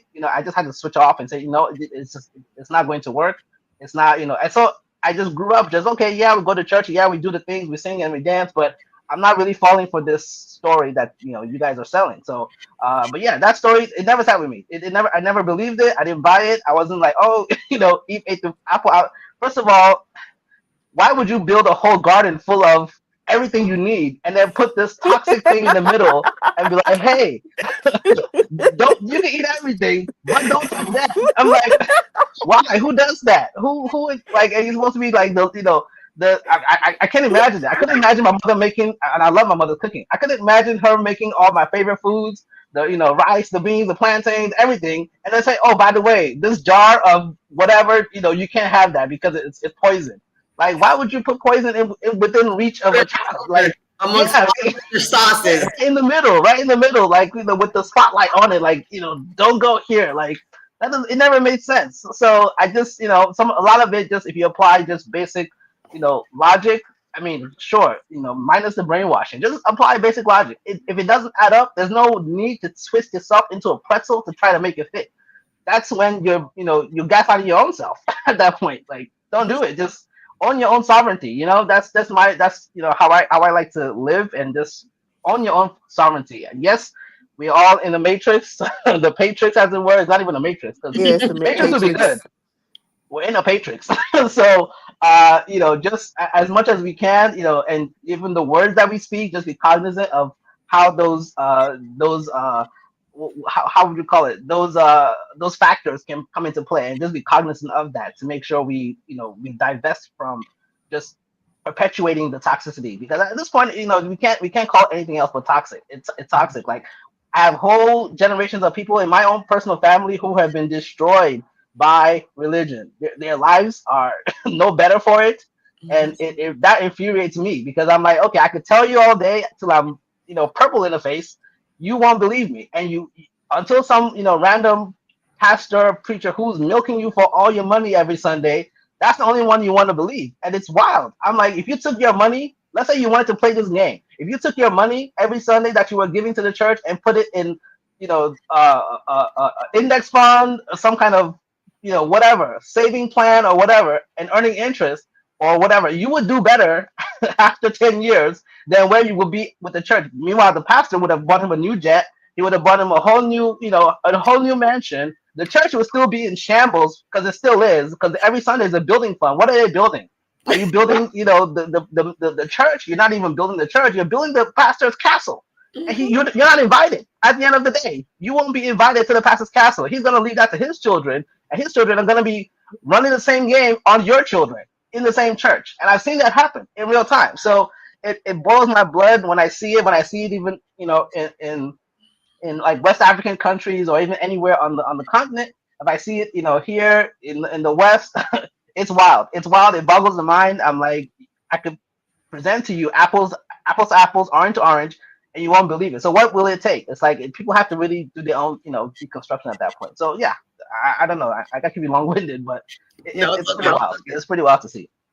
No, it is wild to see. Like, even you were there in that chat with that convo with the Christian. Remember that girl that I spoke to? Oh, and yeah. The extreme of, remember when it came to like the grape, and she was she didn't want to say she was okay with it, right? But she was like fighting herself to try to find a way to, even she came back to me later, and she messaged me and she's like, I just want you to know I found a story. And it's funny because I had just done the little shorts for the story of Dina, right? Which is another story of grape and she tried to bring that story to me. And she's like, I just want you to know that there's some places where God does say it's wrong. And I'm like, there's nowhere in this story that she's like, oh, you have to read it in the Apocrypha. So I looked it up. The story's pretty much the same. And I'm just like, you just like, I know you want to hold on to this God, but this God is completely okay from making child brides, the war brides, to David's wives, to Dinah, to Tamar. You know what I mean? You can't like, oh, girl, are you okay? You know? Call it a pretzel. Just call it a pretzel at that point, because I and that's another thing that irritates me with the apologists, because they, you see something that's, it was bad then. Even if we assume all this is, fantastical story are accurate, which we know they're not, but let's just, assume it is. It was bad then. Any kind of violation of someone else's personal sovereignty is never a good thing, right? But we'll say, oh well, it was just that, those were the ways of the time back then. But it still happened. That same thing is still happening now, and we recognize it as bad. So why would we want to justify it in any timeline? Like, it doesn't make sense. You can't justify it. You can't say, well, this was evil or this is evil, and we're going to justify it and find all ways and means to justify evil. That's really that's really what it boils down to. The minute you're violating someone else's personal sovereignty, that's literally the definition of evil, because you have your own sovereignty. You don't want anything, of any of the sort to be done to you. Why would you champion it for other people? Like, it doesn't make sense.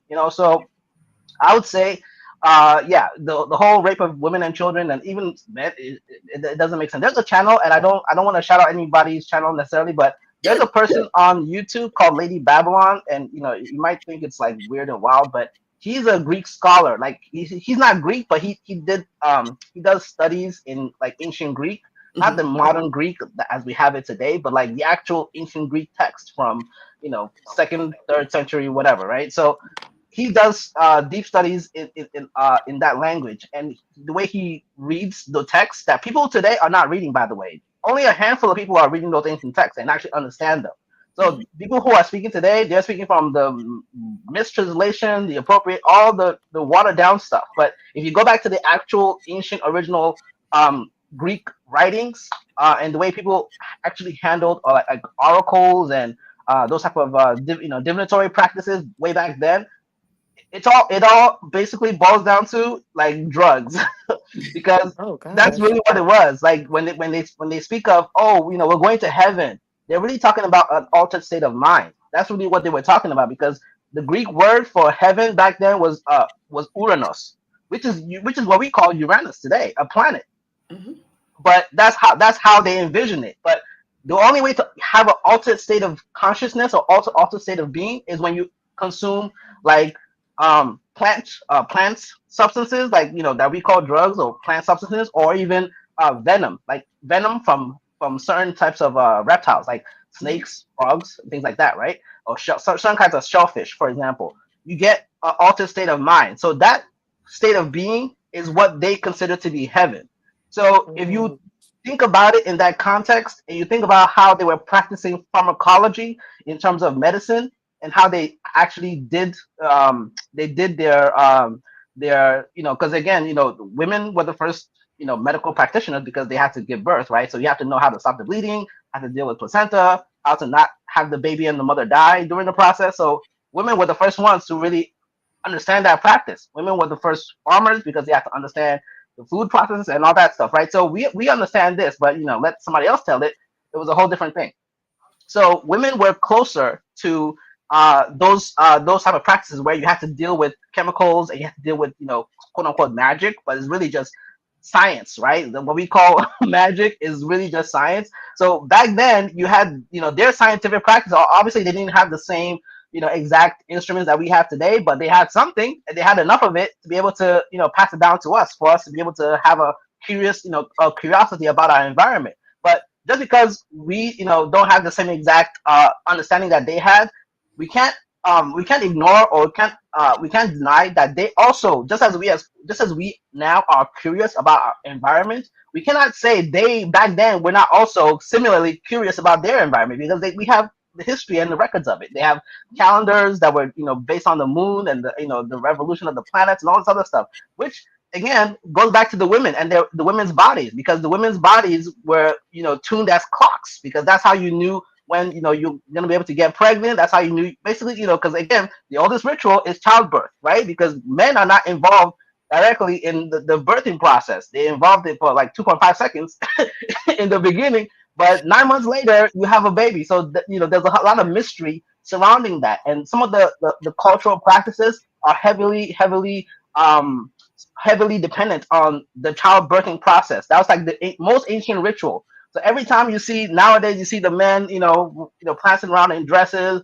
They're trying to replicate this birthing culture, this birthing practice that women, own. Like women own that practice, but everywhere today with the patriarchy, the men are trying to co-opt that. But say, you don't, you can't do it. We're the ones who are going to govern and control all the practices. We're going to make rules about your body. We're going to do X, Y, X, Y, and Z. And it's like, okay, no, like you can't, you really can't. But I just, like I said, it pains me when I see women today just not, they don't have that understanding, they haven't researched it enough, or they're just coping because they've been fed a whole bunch of lies for centuries and centuries. And so it's like, whatever we can do to shout it out from the mountaintop to say, hey, women, please wake up from the slumbers. Prince Charming is not coming. He's the one who actually poisoned you in the first place. Like, don't do it. Just learn your own self, learn your own body, understand how your body works, understand the importance of protecting your body, and just again, it's a whole thing. It's a whole thing. But like I said, just to rename the Lady Babylon channel, and there's another woman I listen to, Cassandra Faye Floyd. She also does a lot of teaching about the different practices as it pertains for deconstructing from Abrahamic faiths or whatnot. But you can believe in God, but just if you have just expand your mind a little bit. If you have a bigger understanding of the fact that, first of all, time is not a line. We inherit the whole timeline process from Western civilization. Time is not a line. Time is a circle. So if you understand there's a circle, if you think of a circle, like just like we have circles on screen, there's no beginning or end to the circle. It's just one thing. So in every dimension, what happens is you're moving through a dimension. You're moving through a space, right? So anything can happen at any point in time. And if you don't have the understanding for how the web kind of weaves across dimensions, you're gonna miss a lot, and you're gonna get caught in a trap. So would you rather be the bug captured in a web, or would you rather be the spider who's weaving the web and who understands where everything is on the web? So own your power. It's basically, be the spider, own your power, own your web. If you don't, then you will be the bug that's trapped in the web, and your lunch for somebody else. So that's just that's just my spiel on that. But yeah, I don't believe in the whole Adam and Eve situation. It's not, it's first of all, it's a cop out. Like, it's a cop out. Like, okay, let's say you ate the apple. The woman convinced you to eat the apple. Fine. She didn't even convince him. All she did was turn and give it to him. I think he was setting it up. He was like, let me watch and see what happens to her first. Right? And then God comes back and says, he's like, give me that shit. listen, God comes back and says, oh, why did you eat the apple? And his first thing is to go, oh, well, the woman told me to eat it. I'm like, bro, you have no spine. Give it to me. Yeah. You gave me, told me. Yeah. It's like, you have no spine. At least own up to your own decision. You decided to eat it. Like, yeah, she gave it to you, but you had a choice. You still had a choice. You had a choice to say, no, I'm not, or yes, I will. So you don't even want to own up to the choice. Your immediate first reaction is to say, blame somebody else. Blame the woman for it, and blame God even at that point. So it's just, if anybody's holding that up as some kind of paradigm of propriety, it's not. It's not. And I don't think people understand, like, the whole idea of it's a culture. It's a culture that we have now of just men blaming women for everything. Like, that's where that stems from, and it goes in little bit by bit with every other story that pops up in the Bible. You see the same theme of, if all else fails, blame some woman somewhere. It's some woman's fault somewhere. She's the one who did it, and everybody has to suffer for that. So I don't like that whole. I don't like that. I don't like that, and I try to push back against that every opportunity that I get. So you give me some jokes in the comment section of my videos. I love you. You always make me laugh, always, and I always appreciate your perspective, especially you being a man, because I know that I go hard on the men, but it's because somebody's got to. I want to make you feel uncomfortable. I want to, I don't want to make you being comfortable is part of the problem. You know what I mean? So I want to make you feel uncomfortable. Absolutely. And I don't mind. Yeah, I don't mind. I don't mind. I take no offense to it. Even in my discussions with other men, I don't have, I'm not in the clique in that way to say, oh, we're just all gonna gang up and bad talk women or whatever. Like, I have a tremendous amount of respect for women just as people, and just as as much respect as I have for myself, I have the same amount of respect for anybody else. So I don't go out of my way to shame women or to do any of that. So You're definitely like an anomaly, because like you definitely see, like you even see like, well, no wonder they're angry. Look at this. You know what I mean? You can see the perspective of us without having to, feel like you are feminizing yourself, as a lot of them feel like, you know what I mean? I'm actually working on a video because I came across this guy's video where he's like, oh, I'm so sick of women. And it's just like literally interacting with women. And he's just like, oh, why would I be nice to women? And like, I'm so tired of just being so fake nice. It's not like I'm going to get pussy out of it. And like that's the problem. Like, you think every interaction with a woman that's crazy. He even said he like prefers interacting with the ugly ones because he knows but pretty women, if it's like something like he's a delivery, so he gives deliveries. Like and women are like, to the door and they're like, oh, hi, how are you? They're being polite. They don't really care. Trust me. Like they're being polite. Like I'm saying, like it's human. Like they're interacting. I'm like, yeah, men aren't lonely enough. I think that's the video is going to be called. Is like, men aren't lonely enough, because like, how are you getting on the internet spewing this, talking about how much you hate interacting with women, especially good-looking women, because they're not giving it up to you in the end, and you feel like that's a waste. Like, it's just like the patriarchy has done such a good job of just devaluing us to the point where they really just look at us as like, either I want the access to your body or I want you to be thrown away. Like, you know what I mean? And it's so like, and then you wonder why women are angry, why they don't want to mess with you, why, like, like we're completely okay with our dogs and our cats. You know what I mean? Like, they're way more loyal. Like, so it's just like, yeah, I definitely I have empathy for sure for women in that regard, and I understand the male perspective, but at the same time, it's an unevolved perspective, right? Because that's basically what I can say. It's an unevolved perspective, because a lot of these people who say these things, just the fact of them saying it, they haven't done any kind of introspection. They haven't had any thought other than how they want to perform for the validation of other men. Really, that's what that boils down to. So yeah, a lot of them are gay, is what I feel like, and it's okay if you're gay. It boils down to that, because if you're going to be going out of your way to perform in that way for men, then it's like, might as well just go be with men. Like, what is the point of, like, I don't know. For me, a world with more women and more women in their sovereignty, that would be like, heaven on earth, because it would be more peaceful. Oh my God, are you real? You could go out and you don't have to be looking over your shoulder because somebody's about to, clobber you over your head because either they don't have enough of what they need, or they're just angry and just want to do you harm. Like, a world with women who are able to, like, just be sovereign in that way, I think it's better for everybody. Everybody wins. Everybody, people are taken care of. The government every chance you get, so. Well, I think natural selection, like you. Patriarchy is not natural selection. Like, in patriarchy, every man typically gets a woman, but natural selection, every man wouldn't get a woman. Like, a lot of them, especially in this structure, why would any woman want to lay with you if this is how you think and this is how you look at them? They want free labor. They don't want any. It was crazy. I was reading this woman's story on Threads. She made some anonymous page so that she could kind of like vent about her situation with her husband. And she was just saying how, like, he literally does nothing. Like, everything is on her shoulders. Like, their child almost got kicked out of school because he didn't register, because they sent the information to him because he's the financial parent, they call it. She's in Brazil. And they contact them, and then he tried to lie to her and gaslight her because she was like, did you get it? Because she ended up fixing the issue, but she went to him and was like, did you get it? And he was like, no. And she's like, are you sure? Because I heard that they closed yesterday, which means that the child will be removed and she'll lose her spot. And he looked panicked. And then he's like looking through it, and he had like 10 emails like talking about it. Like, hey, this is coming up. Hey, are you there? Hey, are you still wanting your child to have the spot, all the way up into the end?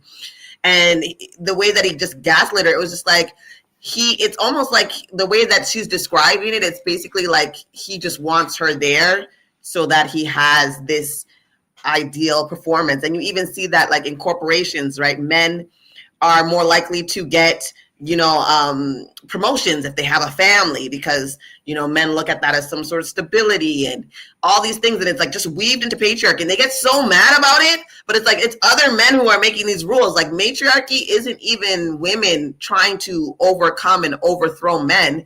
It's an egalitarian society where everybody helps everybody. We all take care of the children. We all make sure we have food. We all make sure of that together. Like, it's not a society where women just rule over men. It's more like, again, that egalitarian society where it is a community and we're all helping each other. And I find that even like when you look at the Black Panther Party, right, which was like, if I'm not mistaken, and you can let me know, Sarita, but it wasn't the Black Panther Party like 70% women, right? Look at all the breakfast food programs and things like that. That's what I heard. I think one of the main reasons they got taken down is because they tried to uplift the men to the forefront of it. They should have kept it women. They probably would have. I don't care. Black American women in the States, I have my utmost respect.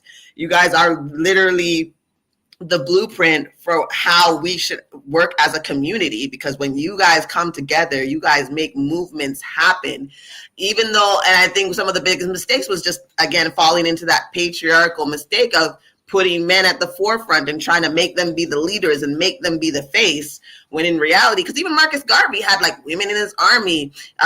Gaddafi he had a women army because he said women, he felt like his women bodyguards and things like that. Like, oh, he was still assassinated. Like, how many men are assassinated all the time? You know what I mean? But it was with men guarding them. So it wasn't a thing like that. But like, he had a lot of, he said women, he appreciated having women soldiers. Even like the historical references to a lot of the all female warriors that were the ones who weren't colonized. You know what I mean? Like, we are very, very capable of holding things down and organizing and all those things. So, for me, I think when I think of especially, issues in the Black community, no matter where it is, I feel like a lot of like Black American women has helped us see and learn a lot of it. Like, Black American women will always have my respect. I know, me being a Canadian Black woman, I've had American Black men be like, oh, I always shut that shit down. I'm like, you can't talk to me about Black American women. Like, first of all, you wouldn't even be here without a Black woman pushing you out of her hoo-ha. So there's that. And then there's the on top of it is like a lot of the things that we've learned. Like I said, the Black Panther Party, from what I understand, is 70% women. That's mass majority of women. And they, and I'm just like, when I even look at some of the male Black Panther parties, their biographies and things like that, they were like really, I don't know, just I was surprised at some of their autobiographies. They were messed up. But I think it's a testament to show, like, there's nothing wrong with women being in charge. We don't even want to be in charge like that. We just want the free space to be amongst and be here equally with y'all. If we wanted revenge, I'd understand the fear, but that's the thing. There was oh, go ahead. Sorry. Yeah, go ahead. No, I was gonna say, have you seen the videos where, and I've seen a couple of them where they show how people of other races tell their kids, if you're lost, go look for a Black woman. And I've personally experienced that. I've had a kid come up to me who was lost, and I helped them find their parent. And so they're showing that we are kind of like because they basically feel like, okay, this Black woman won't, hurt you or kidnap you or harm you. And I was like, I didn't know this was a thing. But then I started seeing the comments, and white people were like, yeah, we were told when I was a kid, hey, if you're lost, look for a Black woman. And I was like, what? That's a whole thing. But going back, what Mojo was saying originally, it really started to make me think, what if the Bible, the original story of creation, isn't really about, oh, God created this. This is the actual creation of religion. So the religion of the patriarchy, putting Adam as the head. Because I remember having a conversation with somebody, and I was like, God created us in their image, male and female. So God is female, right? They argued me down. It's God the Father. How dare you? It's blasphemy. I mean, they went in, and I said, well, women exist, women's bodies. So you're saying there's nothing in heaven that looks like me? Because it says that we were created in their image, right? And so, I mean, when I tell you we want to piss a Christian off, say she for God. It really makes them upset. And I'm like, but why? Because we were created. And so I've seen people justify their mistreatment of women by this whole, well, women were the downfall of men Yeah. because of this whole, well, they ate the fruit and the woman tempted the man to eat the fruit. And I'm like, wait a minute. When you think about it, this is the creation story for the religion that we believe. And so, like you were saying, Mojo, about how women need to be seen as humans throughout the Bible. There are interwoven stories that make it seem like women are property, and men will constantly go back to the women should submit. I want a submissive woman. I want this. I want that. You submit, and they go back to that, and it even says something like submit to your husband as he submits to God. And so they're kind of putting men as our gods, and I think that's the problem, is that they're trying to put this whole biblical story as in women are the problem that has to be dealt with. Yeah, I have a video called Adam wasn't the first man, he was the first incel. He was the first problem. He didn't listen. He didn't follow directions. Just like he lost, if you look at Hebrew scripts, he lost his first wife Lilith because they were made equally. Apparently, like the story goes that they were made equally, and that when they were, doing the intercourse, she wanted to be on top, and he didn't like it because he felt that she should be submissive to him, and she's like, I don't care, I'm not submitting to you.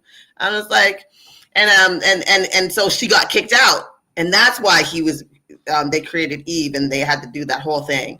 You know what I mean? I was like, he's the first incel. He can't even make nobody happy. That's my other question. What you were saying about women being the creators and knowing our bodies as far as pregnancy and things like that go. Look who's trying to control women's bodies now, and they use the Bible to do that. And I was just like, So all of these stories are basically showing the disempowerment of women throughout the Bible, and it's used through our religion to justify, well, this is what happened. Just like they use the slave Bible to justify to enslaved Africans, hey, this is why you're over here. You serve us. So I wonder if we are not necessarily misreading the Bible, but if there is a version that doesn't have this slant of patriarchy to it. I was actually that same thinker girl. She was reading letters from slaves that attended church, because at first they weren't allowed in church. That happened. They gave them the slave Bible after Nat Turner, I think I was told.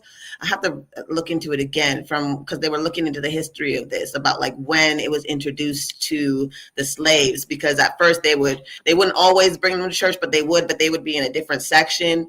And they had slaves who wrote things, just their thoughts about it.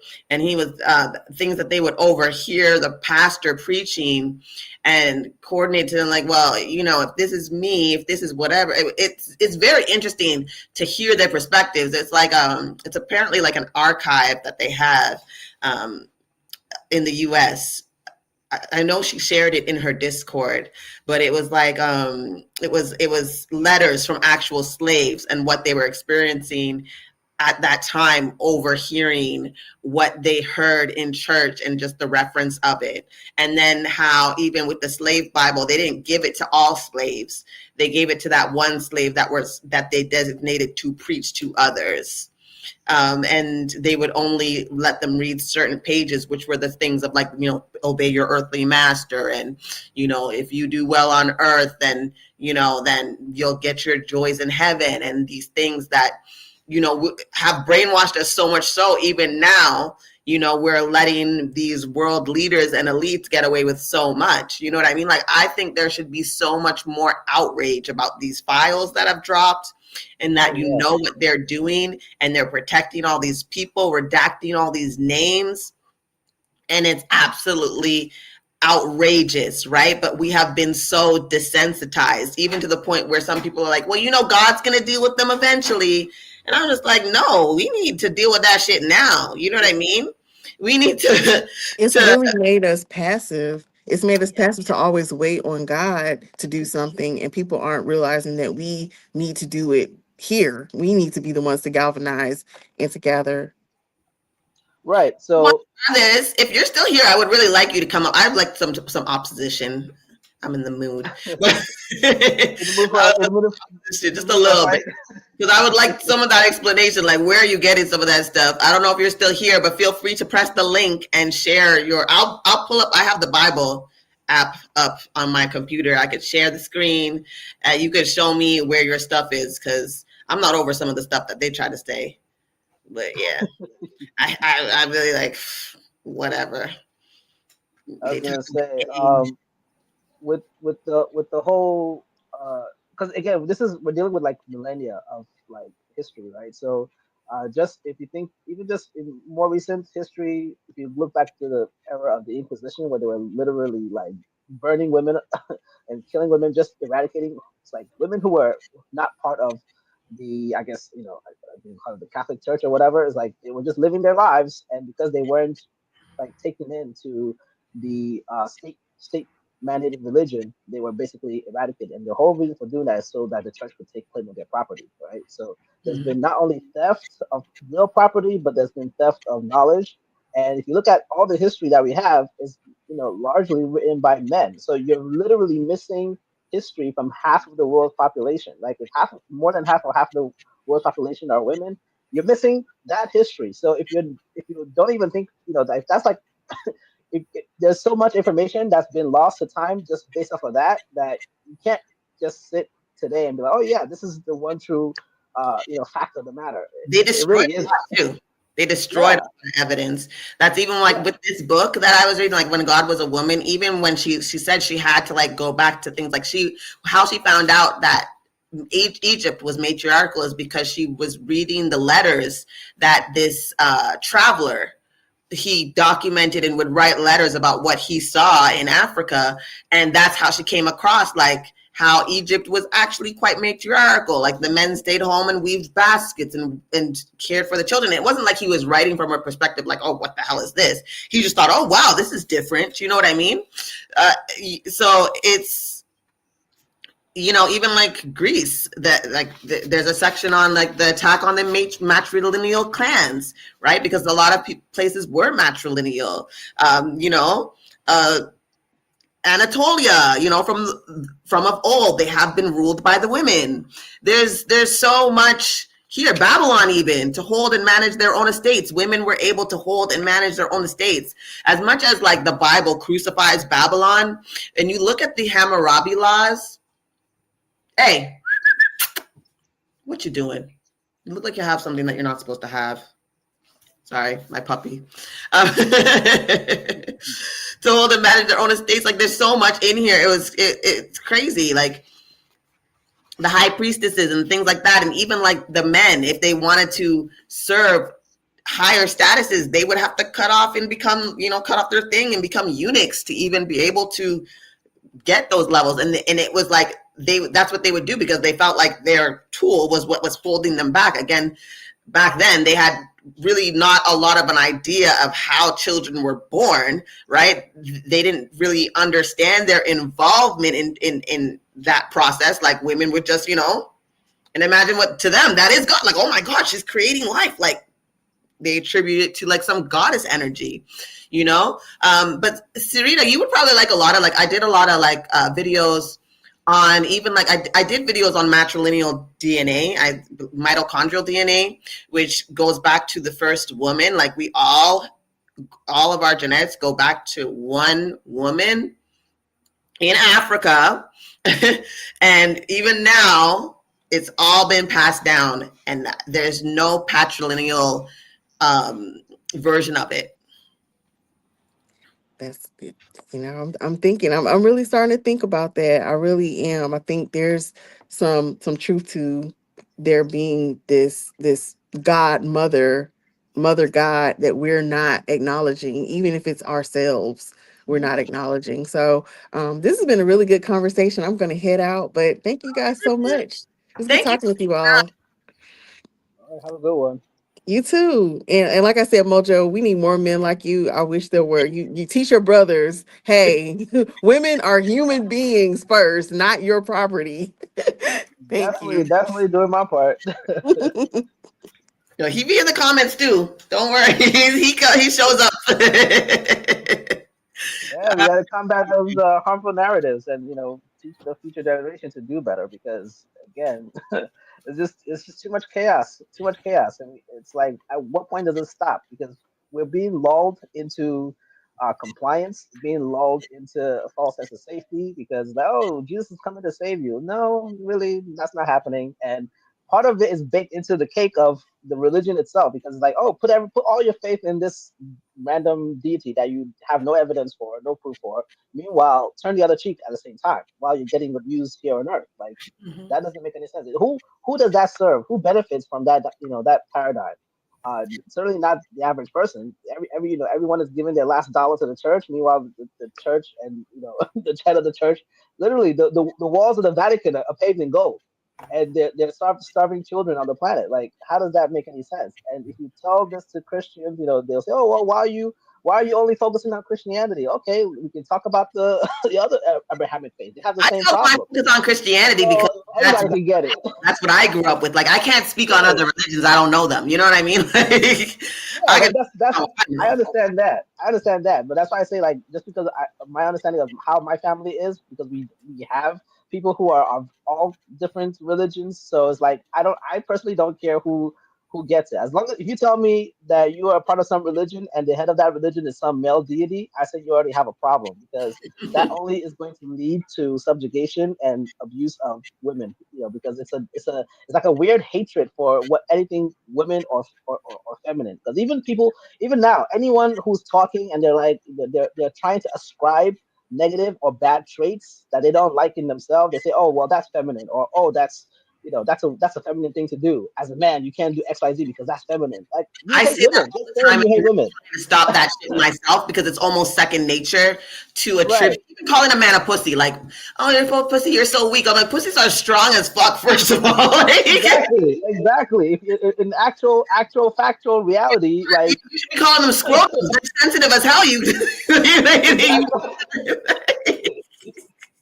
So why would you be ascribing negative traits and negative factors to women? Like, and I see it all the time, and I'm like, that's not a good look. Like, you have to stop doing that and think before, at least think about what you're saying before you say. But a lot of people, they don't think before they speak. They yeah, don't do any research. They don't read. They're just like taking in everything that they see, but they're not actually digesting it and making wholeness of it. So there's a saying in my mother's tongue where it goes. I can like translate roughly, where it says, half of the word is enough for the wise.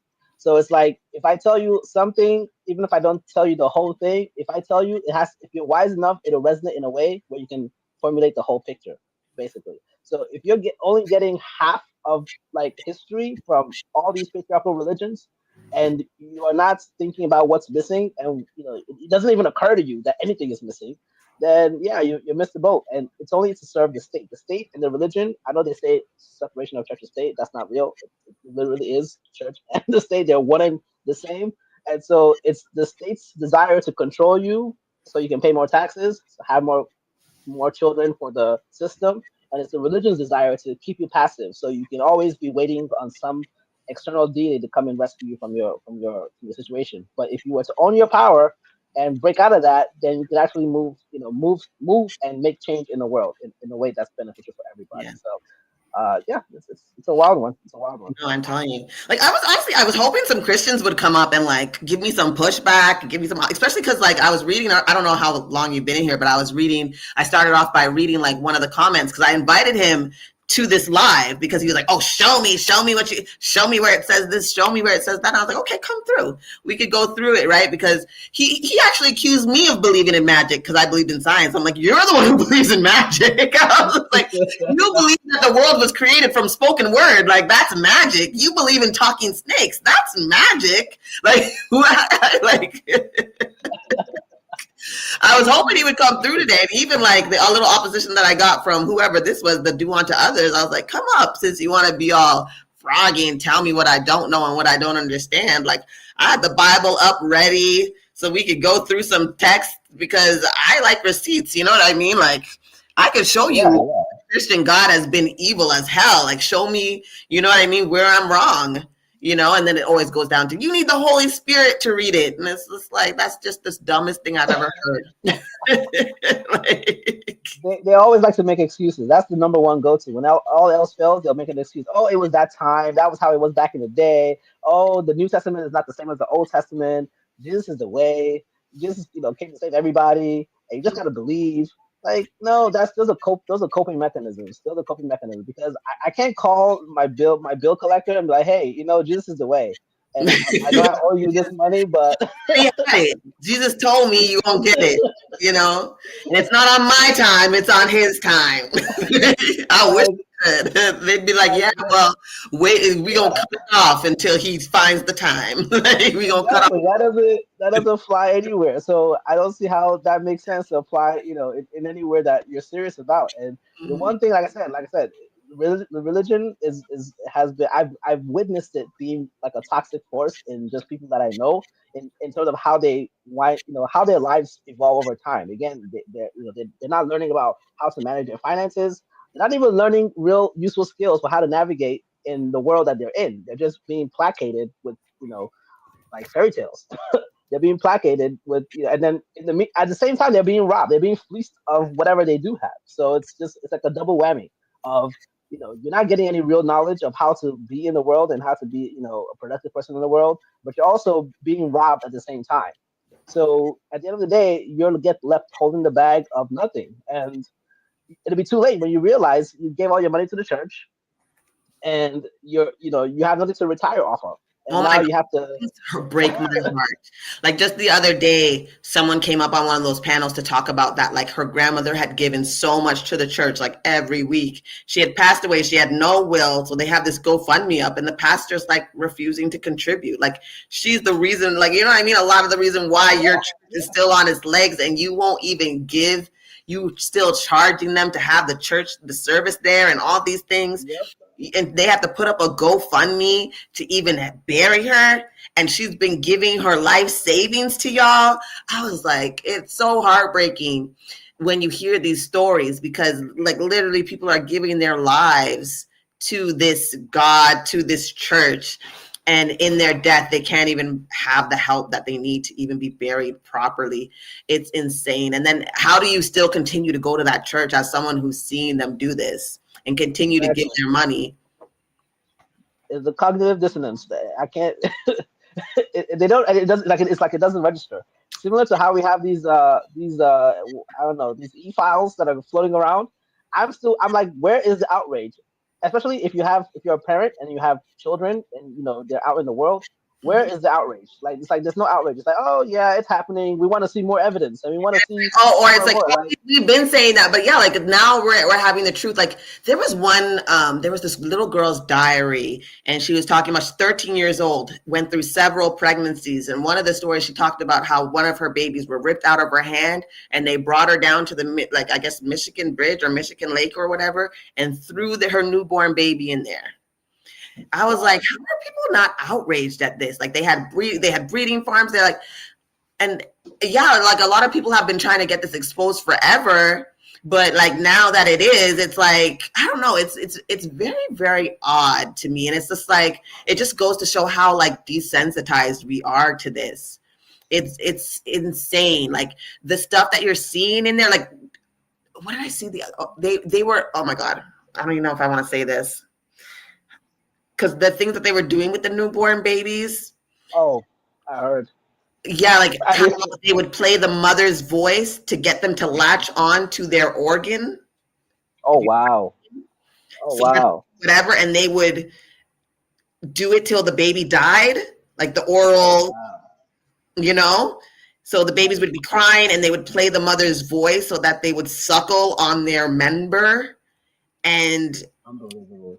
I was like, I want to fight somebody. Like, I want to set the world on fire. I keep saying that, like, push the red button. I don't even care if I die along with you. We do not deserve this world. You know what I mean? And I'm like, you guys don't understand why the birth rates are going down? Because if anybody understands women do, like, we're not even trying to give you any more babies to do this to. You know what I mean?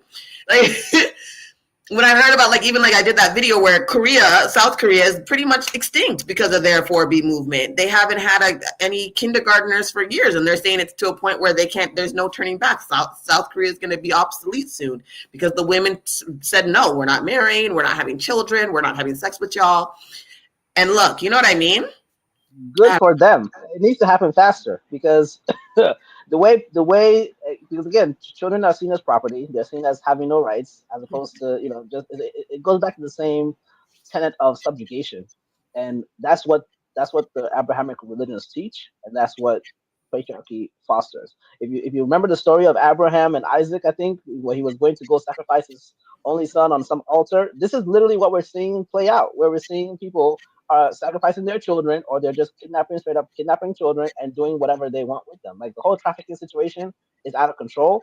But again, what would it even mean for that to be quote unquote in control? Like it's like it shouldn't even be happening for us before we even start trying to decide whether it's out of control or not. It should not even be happening, but it is, and there's no impetus to stop it because there's too much profit being made, and you have people with their sick desires that they're in power, and people are not angry enough. I'm like, where is the rage and anger? If it's some celebrity gossip or some other nonsensical topic, they're all in arms. People get millions of views, but let it be something about real lives and real children being harmed, you get crickets. And I find that really, really weird and uncomfortable. It's like, why? It's so weird to me, and it's like, I don't know. Like Sarita says, America doesn't care about children. Nobody does though. Like, because these children aren't just American children. The E-Files is not just American children. This is happening worldwide. Different governments worldwide are all over these files, right? Like I just heard that Prince Andrew just got arrested, but I know that more of his family was involved in that shit. They all knew what he was doing. I don't care. They knew what they were doing on that island. You know what I mean? All these rituals and things, and all all the stuff that even like Trump did, like, ugh. Like some of the stuff that I heard that was going on with him and him, ugh. Like, I think there was one because I didn't know that he wore a diaper and all that stuff, and he like literally like poops himself on the regular. Apparently, like in the files, there was this email and was like, oh, Trump's coming to the island, and I'm not even sure I can say his name on here, but DT is coming to the island. Make sure you have a big stock of diapers. Last time he made a huge, big mess. Like he was. Oh, wow. Apparently, like even like the other, what was it? Like a few months back, I heard that he literally pooped himself during like a news conference. Apparently, he's been wearing diapers for years. All the way back when he had his show, he was like he had a diaper changer on staff. It's like, and these are like the disgusting men where they do these things, and I don't know. It's insane to me, and I'm just like, we aren't angry enough. Like, you know what I mean? Like maybe we are, but like we're so maybe too far between spread out in the world. I don't know, but it's like I said, like it's the more I learn, the angrier I get, and I don't know where to put my anger, to be honest, which is why I just continue with my channel, just exposing what I can, re-educating where I can, because that's all I could do, right, is just share, like, because the religion is part of the problem, right? Like you said, like a lot of the stuff that they are doing is okay according to the Bible, especially the Old Testament. Exactly. That's what I'm saying. It's like it's part of the culture. It's literally baked into the culture of the Abrahamic religion, like the abuse of women and children, and even men to some degree, but mostly women and children. Like that's where it stems from, and it doesn't matter. And the people are groomed essentially from a young age to accept that. The whole turn the other cheek and be happy with your slavery conditions, and it's like. And even all Abrahamic religions, from Judaism to Islam too. Like Islam is like, I mean, they try to look at like, I was not on the panel, but I was listening to a panel, and someone from Islam came up and he's like, yeah, Epstein this, Epstein that, blah, blah, blah. But then they're like, but wait, you're Islamic. Like, didn't Muhammad marry a 6-year-old? Aisha was one of his wives, married a 6-year-old and entered her at 9? And he was just like, oh, that, again, like you said, that was the time, though. That was the time. Right, they make excuses. I'm not going to condemn Muhammad for that. And then they went and this other ex-Muslim came up, and I started following him because I don't know too much about Islam to be able to like talk about it the way I talk about Christianity, but he has a lot of information on his thing, and he talks about like the hadith and how you know, a lot of the women you know, are married off from a very young age, and even how like they were talking about how one of the things that they don't talk about with children is that, you know, because hormones start at an earlier age, even like prior to menstruation and all that stuff, right? But when men start entering girls, their body gets a signal that they are doing things that are, you know, for that state, and it makes them develop faster. I think the youngest child to have given birth worldwide is 5. Yep, there's a Wikipedia about that. 5 years old. Imagine, like who just burn it all down. Just burn it all down. I'm like, Just burn it all down. I keep saying, push the red button. I'm like, who has it? We're done with it. We're done with it because why? Like, what would possess you to even? I can't even. I don't even like for my mind to even just think about it because it's like it puts thoughts that I don't want in my head. Like I don't even want to see. I don't want to imagine it, but it's happening. It really is happening, and it's happening even as we speak.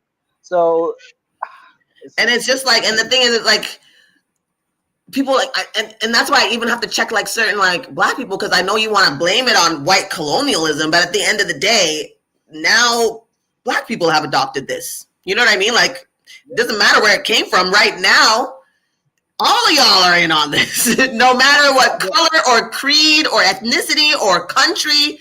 You know what I mean?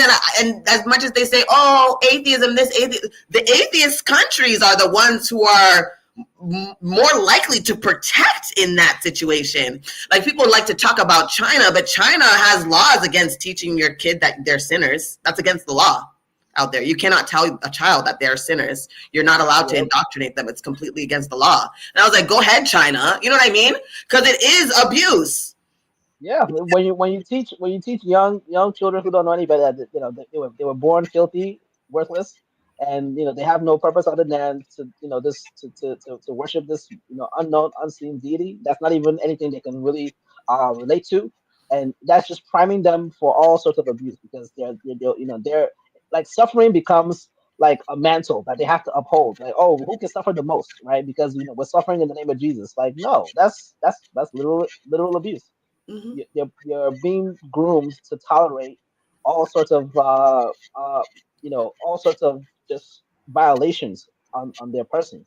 Because if you're not teaching sovereignty to children, as they have their, I mean, sure, you have to give them guidance, but you can't make you have to train them how to make decisions for themselves, how to learn to embody their own sovereignty from a young age. And as they grow up in age, then you give them more and more of their more and more control of their choices, essentially. Yep. So as a parent, as a guidance, you have control over the choices they do have, but you still let them make the choice, right? It's not like you just say, oh, your children, your people are all blah blah. No, you still, that's the point of a parent. You are there to guide the next generation. So you say, okay, rather than giving you a basket of fruit, I'll give you 2 pieces of fruit, and you can choose which one you want, right? Yeah. And then when you get older and you have a better, more expanded palate, now you can choose between 5 different pieces of fruit, and now you know what you like, and you can have the opportunity to try something different, right? So it's just a matter of guiding the children, but they don't want to do that. They just want to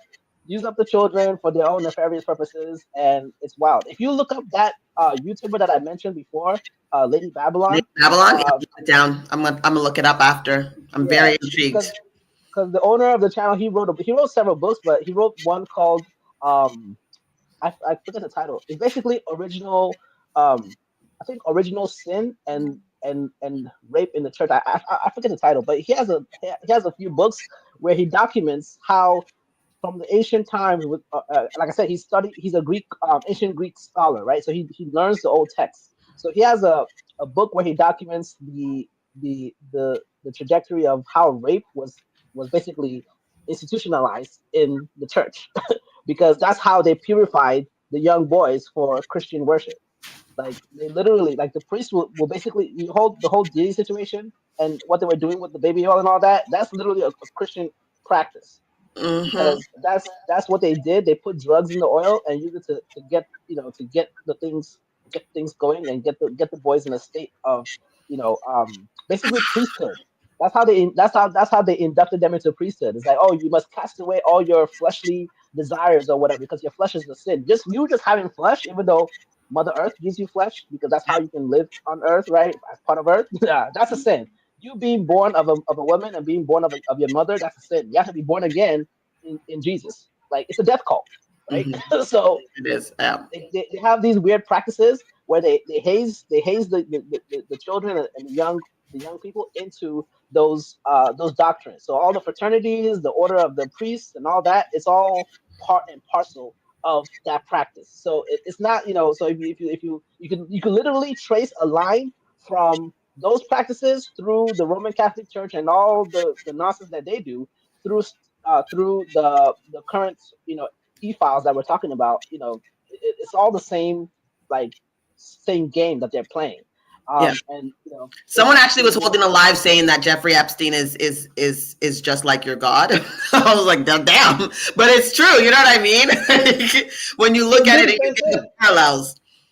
They do the same thing, and it's like, I would hope that people would just wake up more, wake up faster. Like there's too many people on the planet who subscribe to these beliefs, and like for whatever reason they don't want to let go. Even just to examine something else, say, hey, let's look at what's on paper. Without the beer goggles of faith and Why worship. do you Like even need a religion anymore? Is like what I'm getting at. exactly. Like evolve past that. Like, are we allowed to evolve? I thought we were all evolving and growing and progressing. Like, why haven't we evolved You beyond don't that? need to worship a deity. That's what my whole thing I was saying before. I was just like, if there is a deity, they ain't doing not a goddamn thing. So like, let's ditch the deity, stop looking to the sky to save us, and let's start to save ourselves. Right. But people have been so indoctrinated, like you said, they're waiting for someone to come save or waiting for after death or God's going to punish them later. No, we should be punishing them now. You know what I mean? Like, even Jesus, like, didn't Jesus say, give to Caesar what is Caesar's? Like, he was for paying the taxes and doing all these things. Like what? I don't know if you know who Orlando Brown is. I know, like, North American, that's a North American actor, but he's like, he's like, we're paying for food that grows for free. You know what I mean? He's like, we should be able to pick off trees. Like, we're literally, even right now, the grocery crisis, it's so expensive. I don't know I know you said you're in Africa, but out here, it is so expensive. I just bought a small amount of groceries and it almost cost me $100. If you saw what I bought like 2 cases of water. I bought eggs. I got like maybe a bag of chips. I got these crackers that my daughter likes. I got a couple of like some other thing like that she likes that is not too expensive. I got like chicken bacon. What else did I get? Toilet paper, and ginger ale, and it came to like $8. That's crazy. And That's 2 crazy. loaves. I got a big loaf of bread, and then I got, like, my daughter likes these like it's like English muffins, they call them. She likes to like make breakfast sandwiches with because she likes to like egg McMuffins with McDonald's, but I'm like, we can make that at home, girl. I'm buying McDonald's anymore.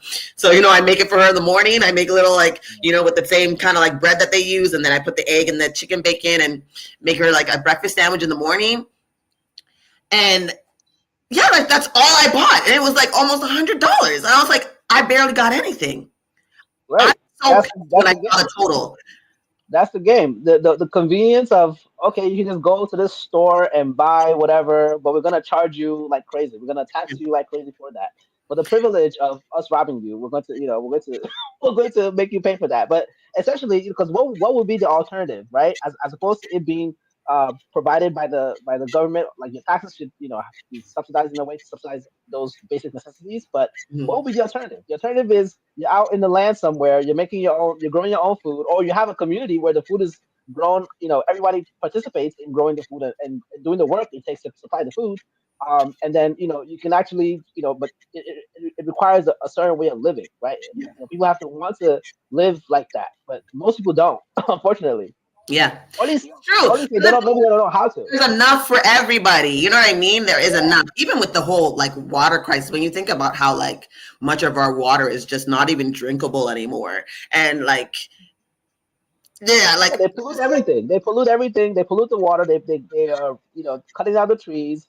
You can't collect We're like rainwater anymore. extinction, and it's It's the just first of illegal. its kind. Like this extinction is the first of its kind because it's man-made. Like we're literally Yeah. creating an environment for an extinction, and it's like, why aren't we working? I say it all the time. I'm like, I don't understand why we're not working on this. You know what I mean? And there's only so much we could do as individuals, and there's only so much we could do. But it's just like But I think that's the point of them keeping us in this state of like survival mode, because everybody's just trying to survive. Like I'm just trying to get through. I'm just, you know what I mean? I gotta go to work. I gotta do whatever. I can't concentrate. I can't go protest. I can't do this.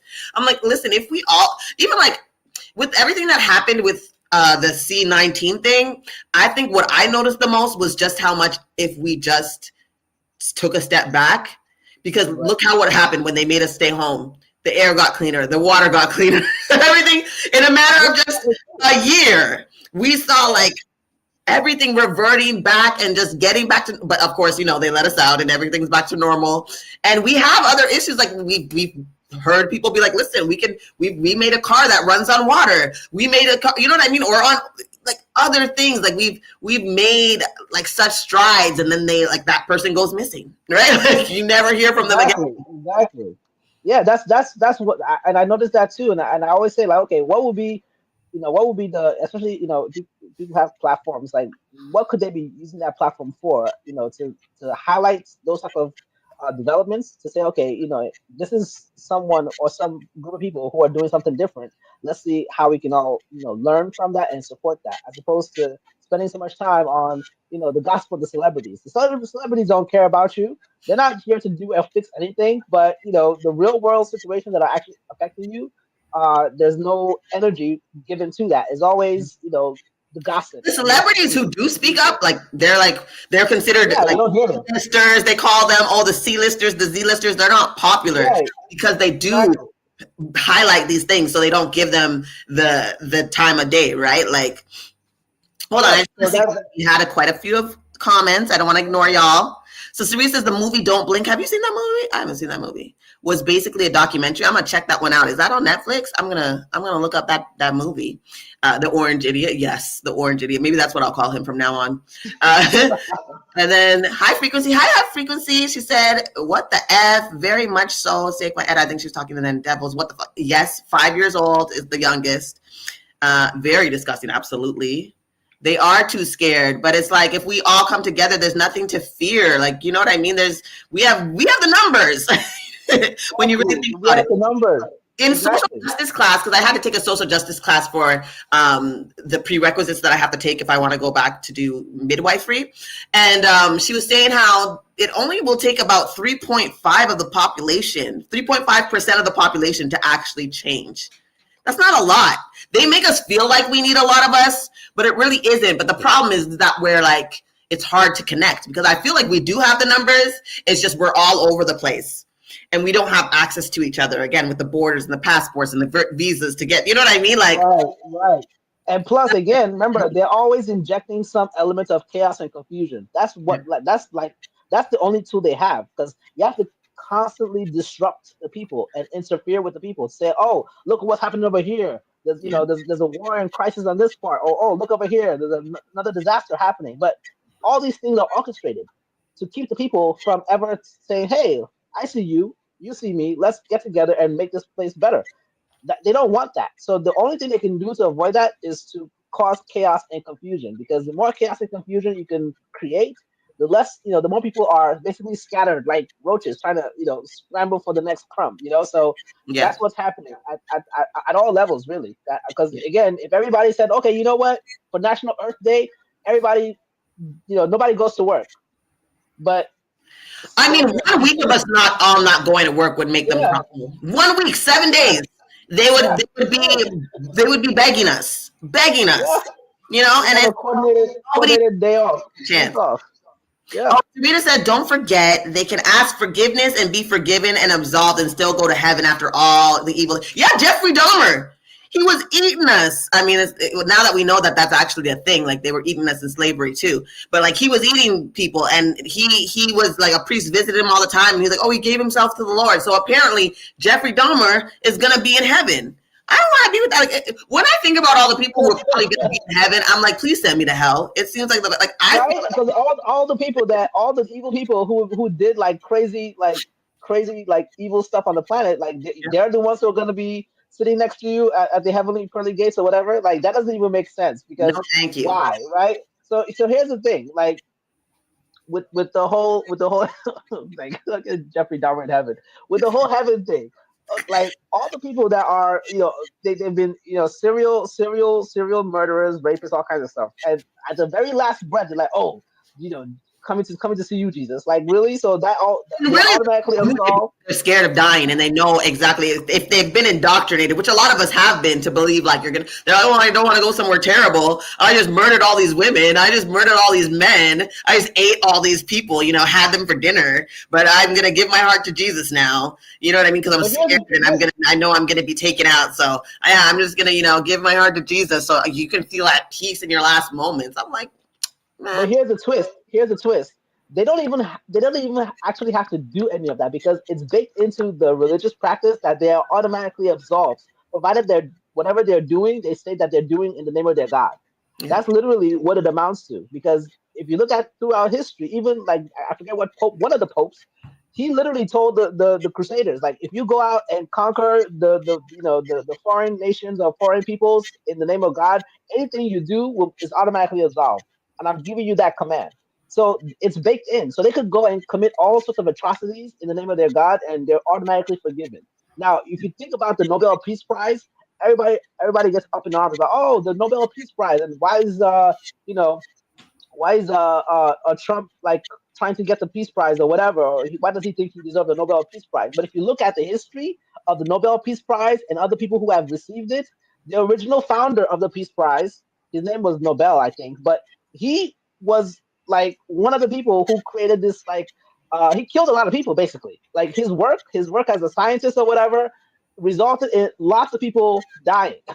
And the only reason the Nobel Peace Prize came to be was because he wanted a different legacy. He wanted people to remember him differently than being the murderer of all these other people. So it's not even an honorable thing. It's Yeah. like you're getting it as a consolation prize. Like you're a death dealer. So you get a Nobel Peace Prize, quote unquote, because you're a death dealer. That's Yeah. literally what it And that's amounts what I think of, like the father of gynecology, right? Like he to. literally Exactly, would like that. open up slave women, no anesthesia, slave black Right. women, and look at their organs, and that's like, how come they know so much about us? You know what I mean? Because honestly, modern medicine doesn't know too much about women. You know what I mean? Only Right. because they don't give a shit about us. Everything that they attribute kind of like is from this what they've done with men, because they were more concerned with men.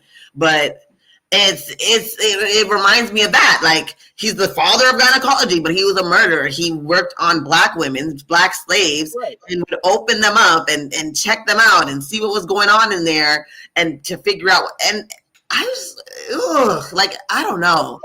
And to add insult to injury, the body parts are named after men. That's like the biggest twist. Men, So if like, what? yeah, yeah, the body parts, like the fallopian tubes, the Skene's gland, all these parts of the female anatomy are named after men. And I'm like, I just, that's part of why it's just baked in. It's like, and people just have to deconstruct, literally, like stop and think, like, okay, and you have to study. You just have to. There's no way around it. You have to study. You have to read. You have to look through these things, like And let because yourself be uncomfortable. Like, learning all this right. still very uncomfortable for me, but it's just like, I would rather know the truth than like stay in ignorance and have this like lack of understanding. Like, I understand it's hard to let go because we've been indoctrinated. And not just that, but the thing with, especially with Christianity and religions like Christianity, is that it's very community focused, right? And the minute you start being the one that thinks outside the box, they kick you out. So they The ostracized. you and they push you out. Like, a lot of people are literally just staying in religion because they don't want everyone around them to look at them in a way, to like, because they feel like it's already a lonely place to be having these thoughts. And it's like, the minute you start speaking about it, the lonelier you'll be. You know what I mean? And it is a lonely place, which is why I speak up here, and I don't care. I speak up about it because I'm just like, I want to meet women and men who think like me. I know I'm not crazy because Right. that's like the thing with social media. Like, You know what I mean? If I didn't have this, I probably would be a little bit more silent. But I've always kind of been this type of person. I've always, even when I was Christian, and I thought, like, when I remember when my friend got pregnant, and we were like, I was like, wait, she got pregnant at like what, 16, 15? I was a couple years older than her, but they kicked her out, but not the guy who got her pregnant. I was that happens. enraged, okay? Like, That happens a lot. about it all the time. I was not afraid. Like, I was literally, like, not cussing, but like telling off, because I wouldn't like use swear words, but I would tell off church members about these type of things. Like, you know what I mean? And at the time, you couldn't tell me nothing. I was being like Jesus. I was flipping over tables and in there with a whip. Yeah, I've cursed out a few passages of my in my day as well. Even just as thinking about it, like, yeah, it's happened because again, it goes back to the whole subjugation of women and situation. For example, like a friend of my mother's, one of my mother's friends. She's up there, but she adopted a daughter, right? Because she had problems conceiving, so she and her husband adopted a daughter, but because the church she belongs to, they don't support adoption in any way. I thought So you loved the little children, all the children of the world. it gets better because her church doesn't support adoption. So what she did was she had the daughter like basically shipped to a different country to go live with her relatives, and just so she could say, "Oh, she had a baby," but she's still putting up a front with her church that she has a baby back home. But like So she her doesn't close friends even have know a baby. She can't even. exactly, but she's got to put up a front with her church people that she had a baby at home. But her close friends who are closest to her know that know the baby was adopted. So my mother was telling me this. I'm like, and you support this? I'm like, see, this is why we can't be a community because you guys support this toxic. You have this toxic, way of operating. Because I'd rather be in a community where I know, everything that's being done is done in light and it's not being done to be shady or to be, just to perpetuate harmful behavior. But these are not young people either. These are people, my mother's age. These are people who are, you know, well up in years. So, Yeah. and when she told me, I couldn't believe it. I was like, why would you like? And why would that be something you support? And you're and you're watching, you're like trying to sweep it under the rug, like, oh, but because it's a church, and I was flabbergasted. I'm like, I can't understand why. Imagine the daughter, like how she feels in this whole situation. Like she's just a pawn in this scheme to hold up her mother's social status. Like she's not even a real person in this case. And it's not even like she can't even really hold her up because she gotta hide her. Like Exactly. She gotta be swept under the rug somewhere. Like that just it boiled my blood. I'm like, imagine to what be happened? taken out of an orphanage or something like that, to be Yeah. adopted, and then Just the be a mother pawn. that you have can't really fully accept you, and Right. be your mother in your life because of what church members will think and things like that. Exactly. And the mother is still part of the church. She's basically choosing her social status in the church over being an actual parent, and that she volunteered to do. It's not like the daughter was like, "Oh, please adopt me." She's the one who went out to go seek out the daughter. So it's like you did all this to try to be a parent, but you're not actually being a parent. You're just being like a paper a parent on paper, but you're not actually being a parent to the child, because the only thing you care about is the community of quote unquote churchgoers. So Wow. I have so many of those type of stories in my family. I separate from them because I'm like, I'll talk to my mother because she's my mother, but everybody else is a temple pole because I can't. They don't see their dissonance in how they behave Mhm. on a regular day-to-day basis, because every 5 minutes is Jesus that and God that and Jesus that. Is like, okay, but what is your why don't you have any money? What happened to why don't you have a budget? Why are you giving all your money to the church and your kids have nothing? That's the thing, like God, and the thing is, I always like to bring up, didn't Jesus say, anything you ask of me, I will give in your name for my glory? And then they say like, oh, I can't have that. You're not supposed to tempt God. And he said, tempt me. He said, ask me of anything. And even like Christians, they're supposed to be able to heal the sick. They're supposed to be able to drink poison and not die. They're supposed to, all these things that they cannot do and won't do, right? If you ask them, I have one, like, I know one guy, his name is Bash. He goes by Pinkbeard. He's a musician too. He does like, he's like a black country artist. who's from Alabama, but he does a lot of like deconstruction lives because he went to ministry school and he was just like, I can't, he's reading this like this don't make no sense to me. You know what I mean? So he does a lot of lives, even with the same woman thinker that I always talk about. And he has lives from even his mom deconstructed. I was like, this is like, I wish I could get my mom to deconstruct. You know what I mean? And because she holds lives too. Like that's why I know people have their thing with TikTok, but I like TikTok because it's exposed me to these people, and I know I'm not alone or insane. Especially people who look like me. That's another thing. A lot of atheists or non-believers or even deconstructioners that I find that look like me, I all find them on TikTok. You know what I mean? Like, and it's crazy. There's like a whole big ass community of Black deconstructioners, Black atheists.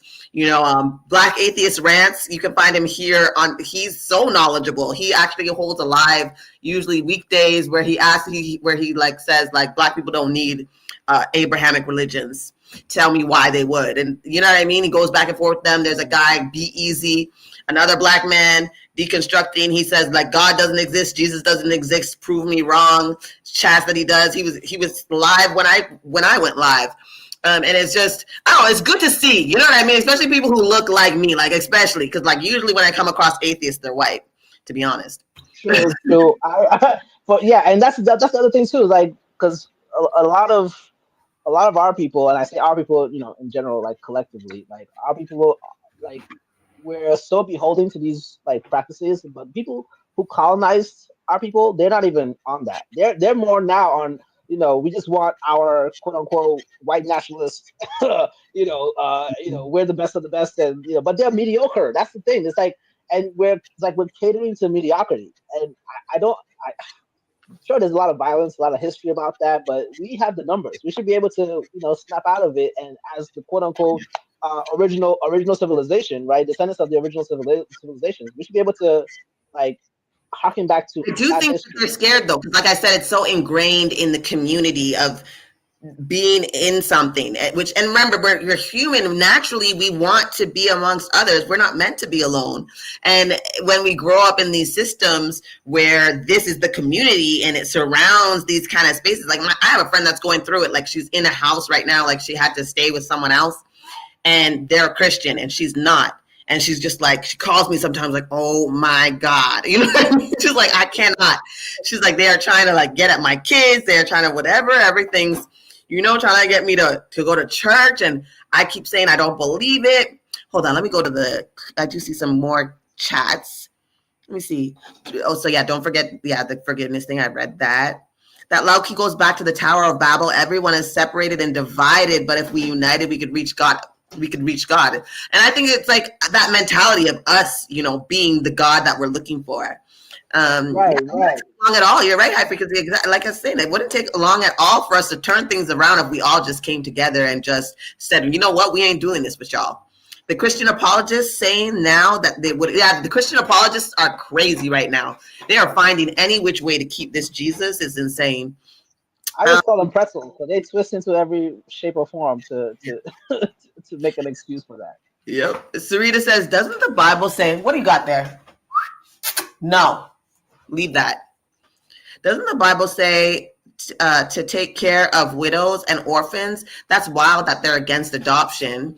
I don't know if the Bible says that. I think even in, I think it might. I think especially with the Israelites specifically, like Israelites, again, I was talking about it earlier, but Israelites, like they were set apart from everybody else. You know what I mean? As God's people, as God's chosen people. So certain rules, like even slavery, they weren't allowed to treat each other like slaves.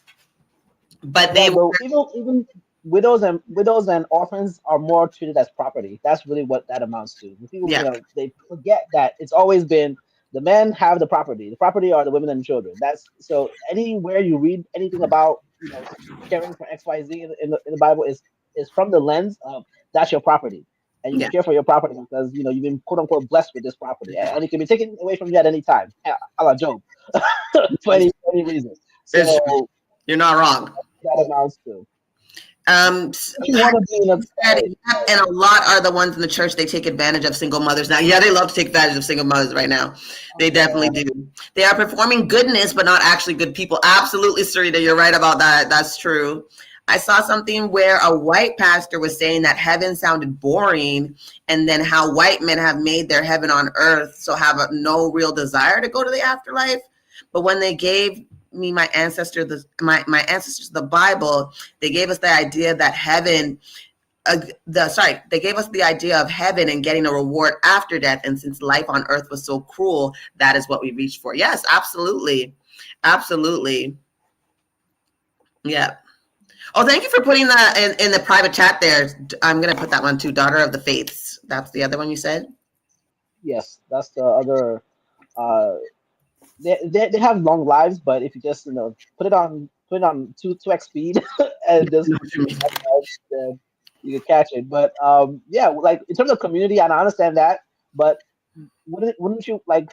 I guess maybe the quality of the community is what I'm more so like I'm sensitive to, because it's like, okay, if I know this community has all these practices and things that I don't align with, that in my own personhood doesn't feel right, I think I don't know, that would override any sense of I don't want to be alone type of that I may even have, because I'm like, I don't want to be in a community where people are like harming children or doing weird like nonsense in the name of anything. Like, it doesn't make sense. It's like if the community required you to chop off your toes and chop off your feet Some to do people would. Don't even go there. Some people actually would.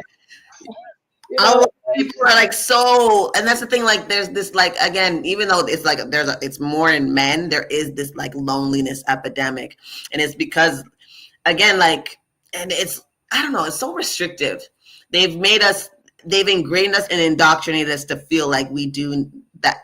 By all means, we need to be a part of some community. Again, we like love our parents, and you know what I mean. But I know most of my family do not agree with what I think and do now. Like, I think I'm pretty sure they've probably seen a lot of my stuff, because especially now that I do those shorts where I'm like the Bible stories that drove me away from Christianity. But I know they're probably like, damn, I can't even say anything. You know what I mean? Because I put it in 3 minutes, but if they look up those texts, they can't say that I'm wrong, right? So I'm sure that they be watching me in the dark, but like don't say anything to me. But I think why I don't care is because I've always felt like a black sheep. I've always felt like an outsider. Like, for me, I was like I'm the youngest from my mom. So my sister was 8 years older than me. My brother was 4 years older than me. So there was always this kind of like big age gap where we didn't hang out. I was kind of always off on my own with my own friends. I didn't have any cousins my age. My cousins were either older than me, like around my sister's age, or way younger than me. You know what I mean? So I think I'm just used to like always like, being on my own doesn't seem that bad. But I guess for other people who may have been in a system where it's like not that way, it's a bit harder for them. I can empathize. Yeah, I can see that, and I would say, but if you think about it from a scientific perspective, like, it's like if you have a colony of microbes, bacteria, for example, and one has a mutation, and this mutation is going to protect it from some other environmental factor that ordinarily would be harmful to the colony, but a few bacteria cells have this mutation, and therefore they're able to survive.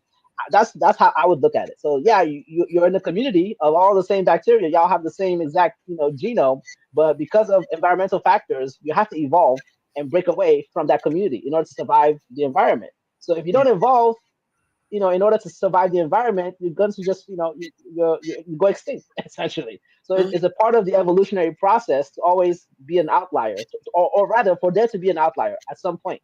Because if everything stays the same, it'll just be the same. But because we live in an environment that's always changing, there's always going to be a need for some part of the group to evolve beyond the group, and to basically either be able to change the group or go form a different group, right? So I wouldn't see it as a black sheep is like a colloquial term, but I would say it's more like an evolutionary process, because if you don't evolve beyond the community that you're from, then you'll be stuck there spinning in the same circles and perpetuating the same toxic paradigms that community upholds. So it's always, it might be just a different perspective to say, yeah, it's fine to be on the outside sometimes, because if you can see the BS, Maybe you don't want to be part of the BS, and it's fine to say, yeah, I'm gonna go do this other thing because that's what's better for me and my sovereignty, and anybody who's coming after me.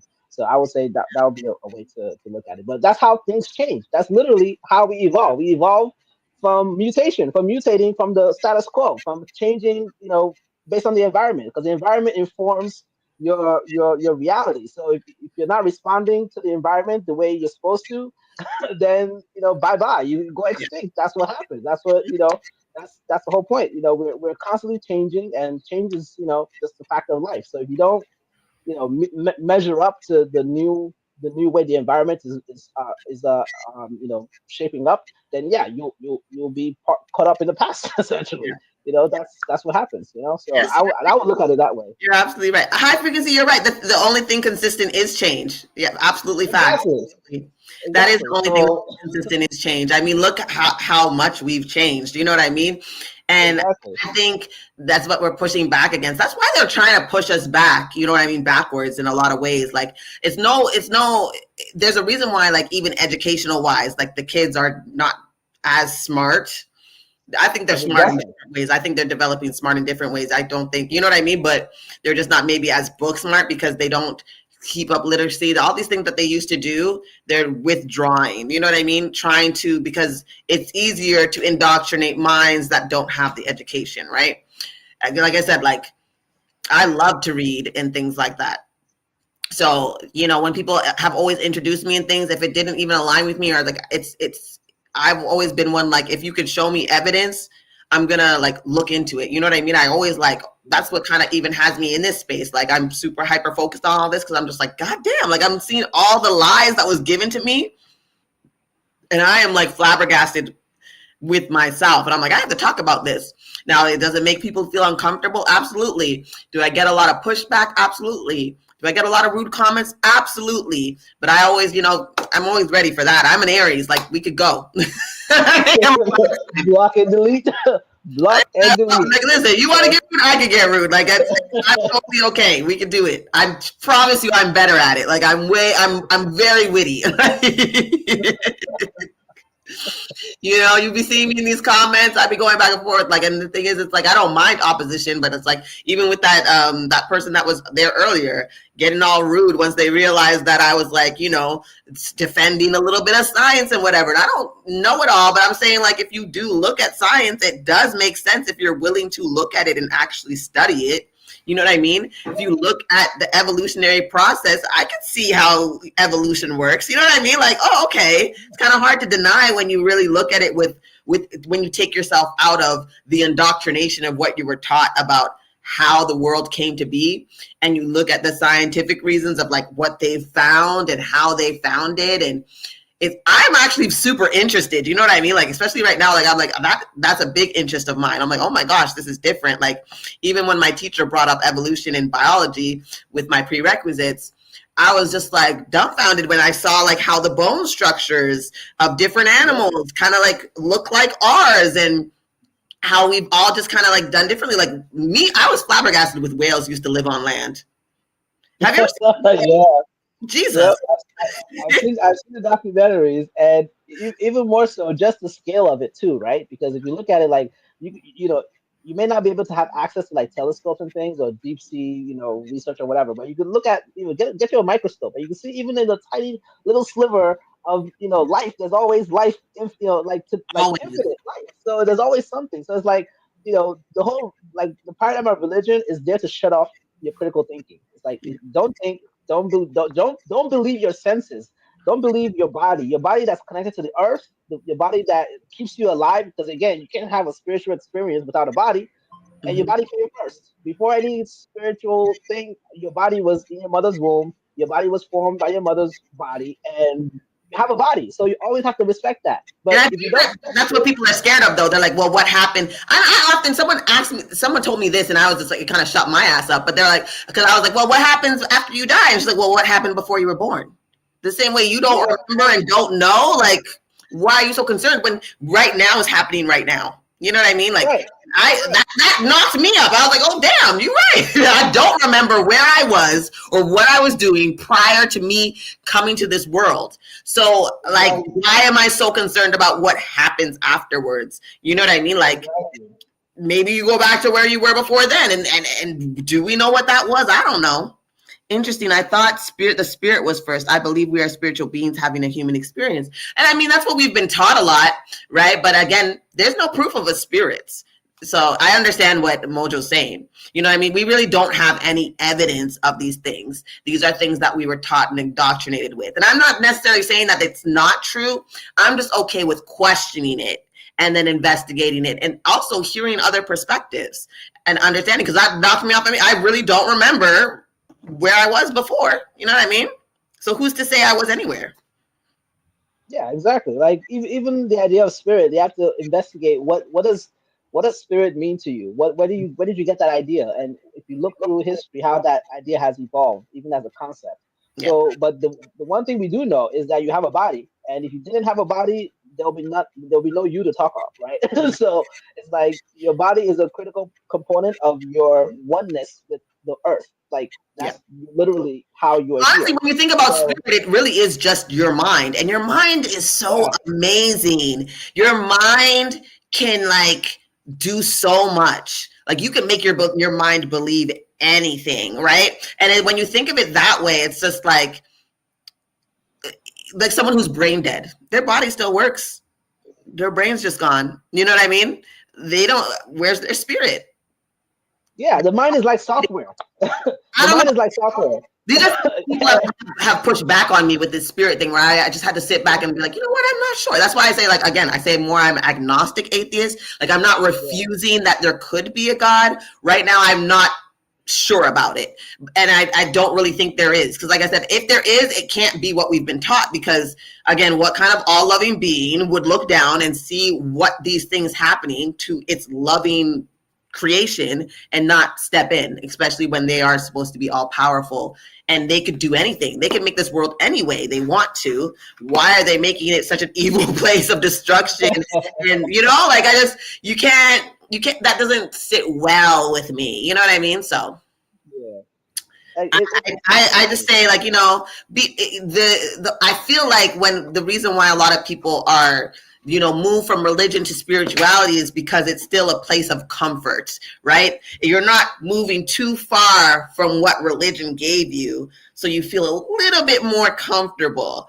And I think that's okay too, because at the end of the day, spiritual people aren't trying to ruin the world the way that religions are. You know what I mean? Like a lot of even spiritual, like people that have like their closed practice and things, they're not out there evangelizing, pushing it on everybody else, trying to make everybody else see and feel the way that they see and feel. You know what I mean? They leave it up to human choice, which is fine. You know what I mean? As long as you're not hurting yourself and others, why do I have to, like, I don't mind what you believe or what you think.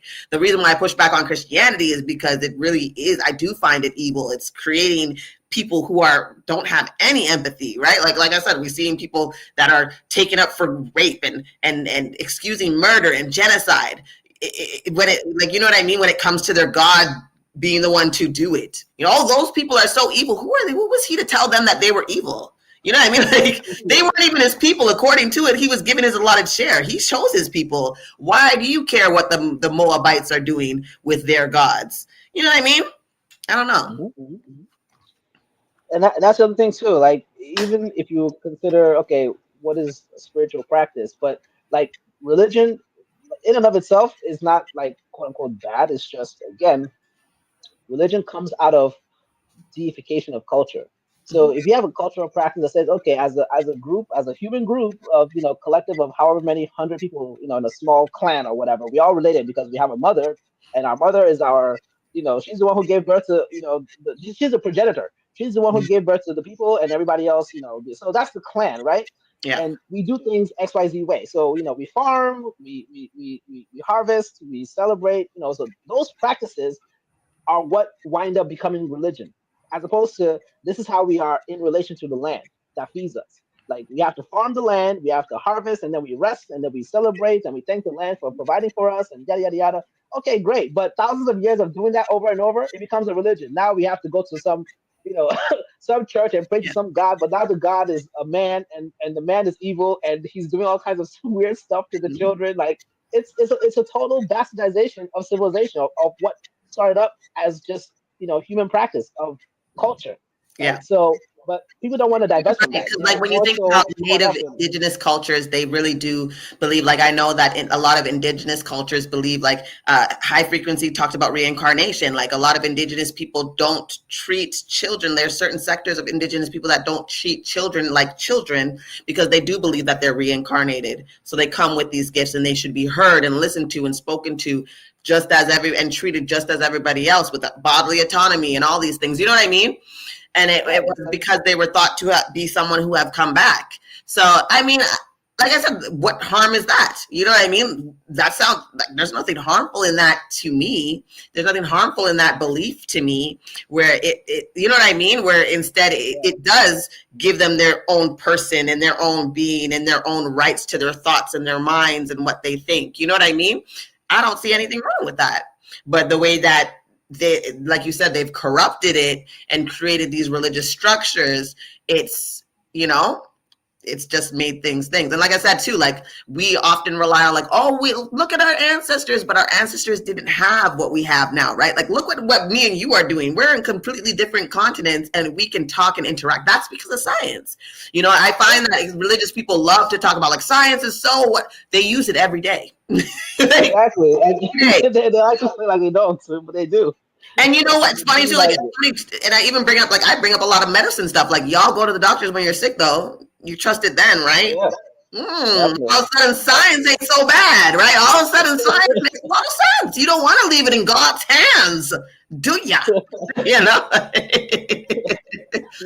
All of a sudden, Jesus isn't that antibiotic.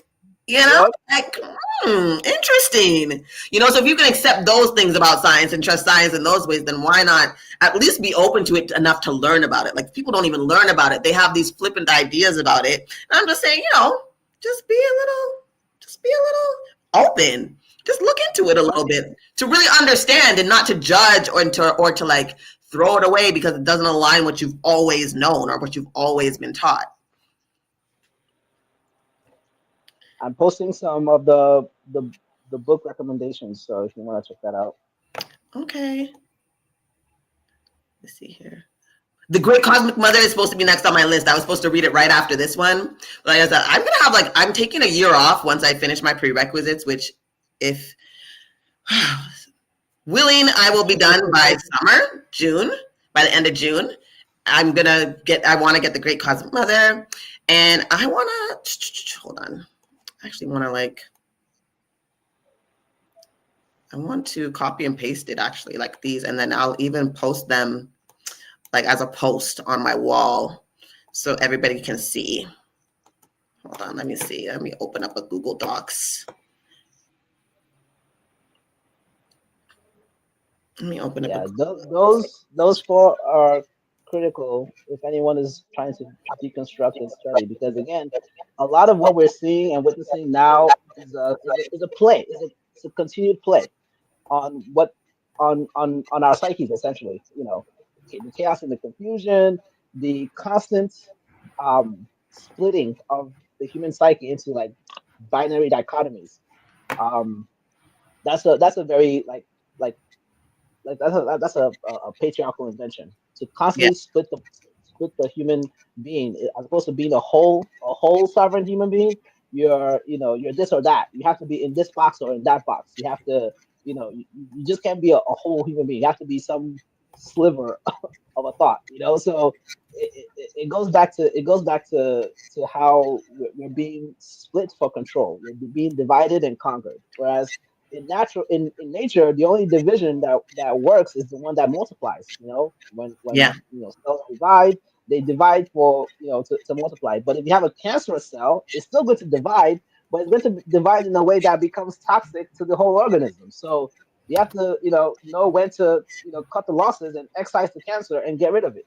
And not try to have empathy for the cancer. It's a cancer. It has to go. So trying to cling on I never knew, like, cancer goes back like 4,000 years. They found cancer in tumors in dinosaur bones. People are like, oh, cancer is a new thing. It's really not. It's not a new It thing. isn't.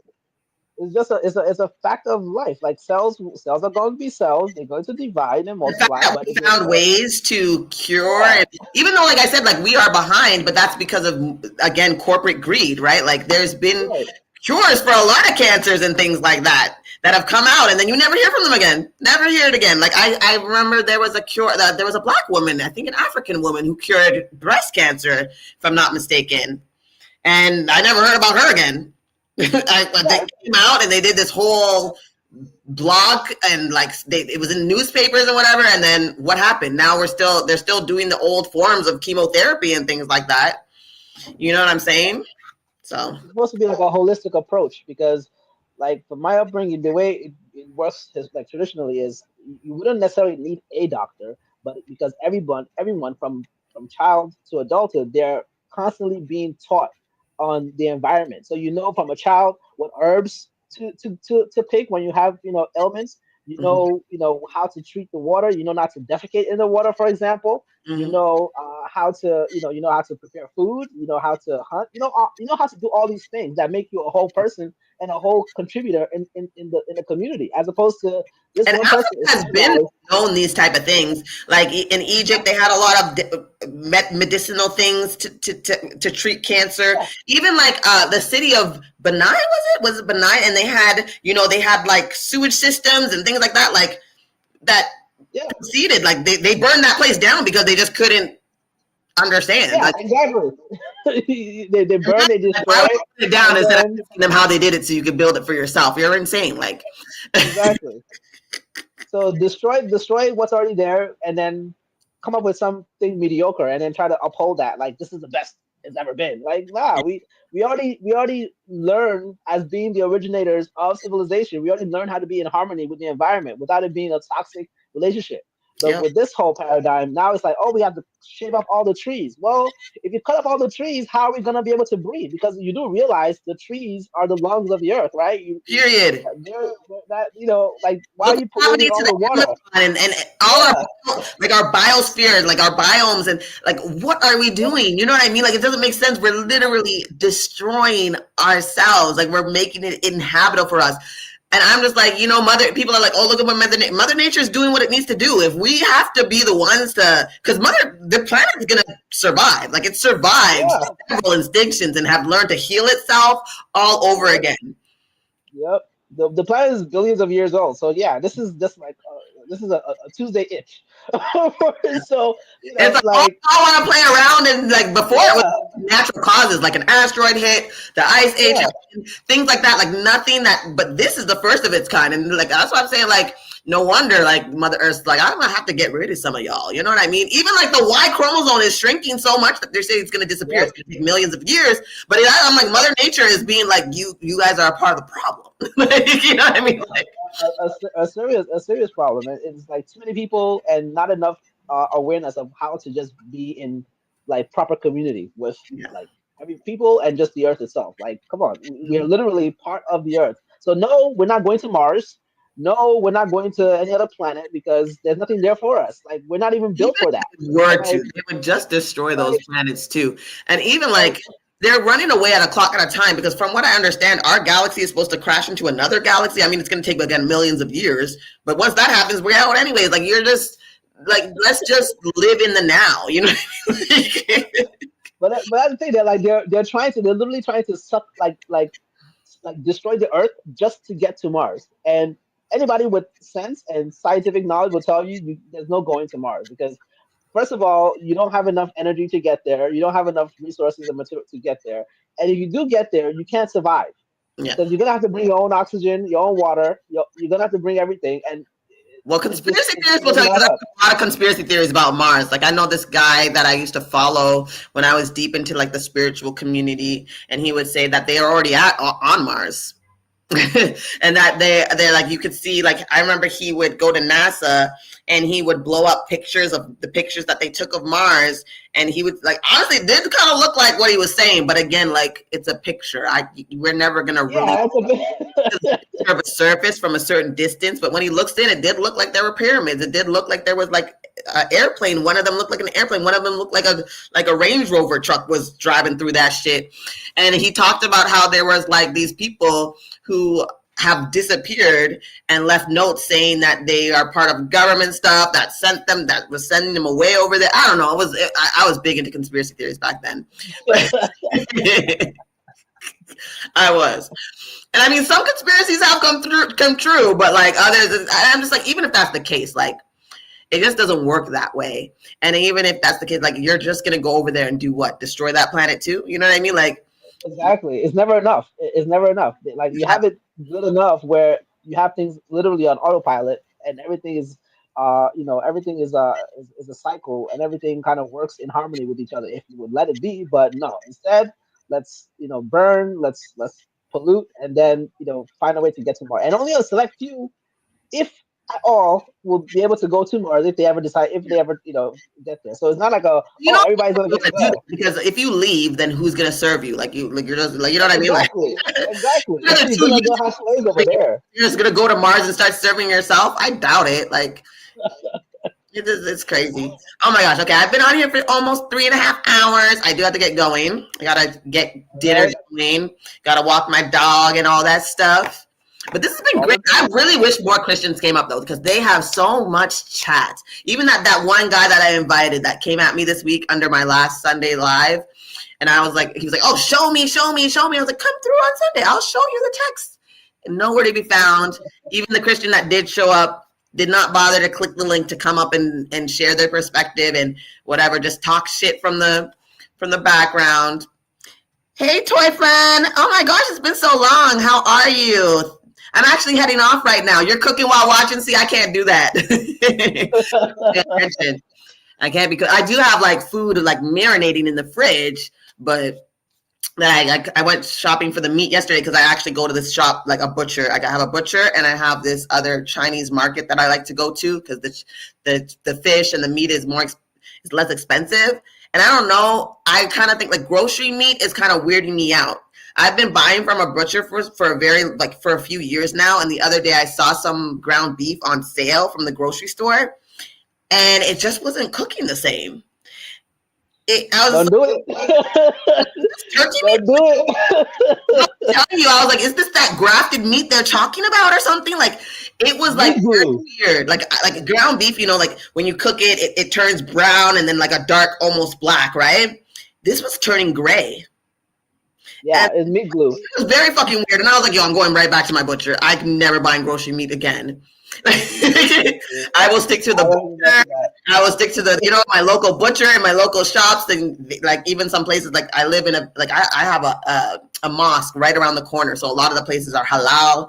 You know what I mean? So the way that they kill the meat and things like that is done in that different process. Because I'm telling you, whatever that was, I was like, this can't be real meat. This is not how it looks. It was very mystery meat. You definitely don't want that. But no matter where it's from, you have to be able to at least connect to it in a direct way. It was very weird. It was giving not real meat. It was giving like, I don't know. You know how they say that? What is that thing that they've been doing that they said not like it's the fake meat? You know what I mean? Meat glue. It's like the meat glue. They take all parts, all discarded parts of the carcass, and then they bind it with like it's like a protein that causes it to gel back together. So you're getting, you're not getting a clean cut like you would from a butcher. You're getting all the parts that shouldn't really be together. That's been crushed into a paste, and they add food coloring. They add chemicals to it to make it red, and and then they slap it in plastic. So yeah, you don't want that. Yeah, I was like, this is the last time. Y'all ain't gonna catch me. I'm going to my butcher.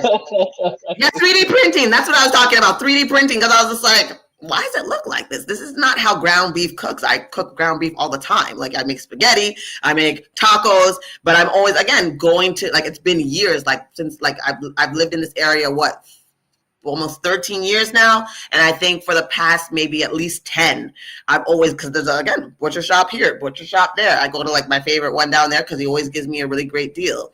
You know what I mean? Right now, ground beef at the grocery store is like $8. I get it from him for $4 or $5 for the pound. You know what I mean? Like, so. Not bad. Even the chicken and stuff that I got yesterday, I got a big bag of drumsticks, and it was $1.99 a pound from the Chinese market. You know what I mean? And like, just go to places like that. And then I just season it up. I let it, bag it up. And so that's what I have. So, but yeah, I got to get going. I'm sure my daughter's going to be like, I'm hungry soon. But thank you so much. No problem. We'll catch you on the next one.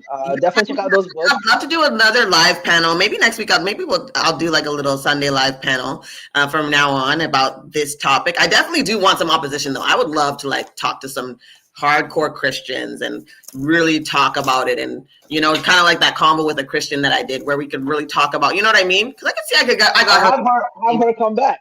See if she updated her thoughts since then. I told you she came back at me and she gave me the Dina story like that was supposed to change my mind. I was like, this is still God not doing a damn thing about rape. Even though God didn't do anything about rape or said anything, her brothers went and avenged her against her father's wishes. It was the whole thing, and I tried to tell her that, but she left me on red. I was like, exactly, girl. Oh, she's really still digging for the evidence. You thought you were gonna give me something, and I was just like, nah. You should have known I was gonna do my due diligence, and because like I'm open. You know what I mean? If you're saying I'm wrong, show me. But I'm definitely gonna investigate. I'm definitely gonna research. I'm definitely gonna read it for myself. So Back to our feelings. But yeah, but still, like, you know what I mean? It was a good conversation. I like conversations like that. So we'll see what happens. I want to thank you guys, everybody who joined the live today. Thank you so much for listening, keeping the chat active. Love you guys. I've been good. We do, Toy. We will catch up. My number's the same. If you still have my number, hit me up. But yeah. So I'll let you go. I'm gonna take you down, Mojo. Again, thank you. Have a good one, everybody. Yes. Later. But yeah, you guys enjoy the rest of your evening. I hope you enjoyed the conversation. If you missed out on anything, you can go back to when we started. We had some really great conversation. Me and Sarita, me and Mojo, I was really hoping that Christian would show up because he was really talking some ish, but he didn't. Coward. If you're watching the replay, coward. But I will see you guys soon. I know I keep saying I'm going to drop some videos. Chemistry is kicking my ass. Okay. Chemistry is kicking my ass. The homework, just really making sure I understand. I've been really studying my behind off, and it's working out for me. My first assignment, the first part I got 10 out of 10. The second part I got 18.5 out of 20. Okay. That's because of me just really buckling down and studying, but it hasn't left me a lot of time. I've constructed a lot of videos, but I haven't recorded them. I literally have like 6 videos that are ready, but I just haven't had the time to sit down and do them. But yes, they will be coming. I'm going to find some time. I have a test this week, so maybe next weekend I could probably find some time to actually do that. And look out for that. I will be uploading some shorts because that's been a little bit easier for me, but some long form videos are coming. Again, thank you guys for showing up and showing out. I appreciate it. It was so good to have some conversation. I love y'all, and we'll talk soon. Bye now.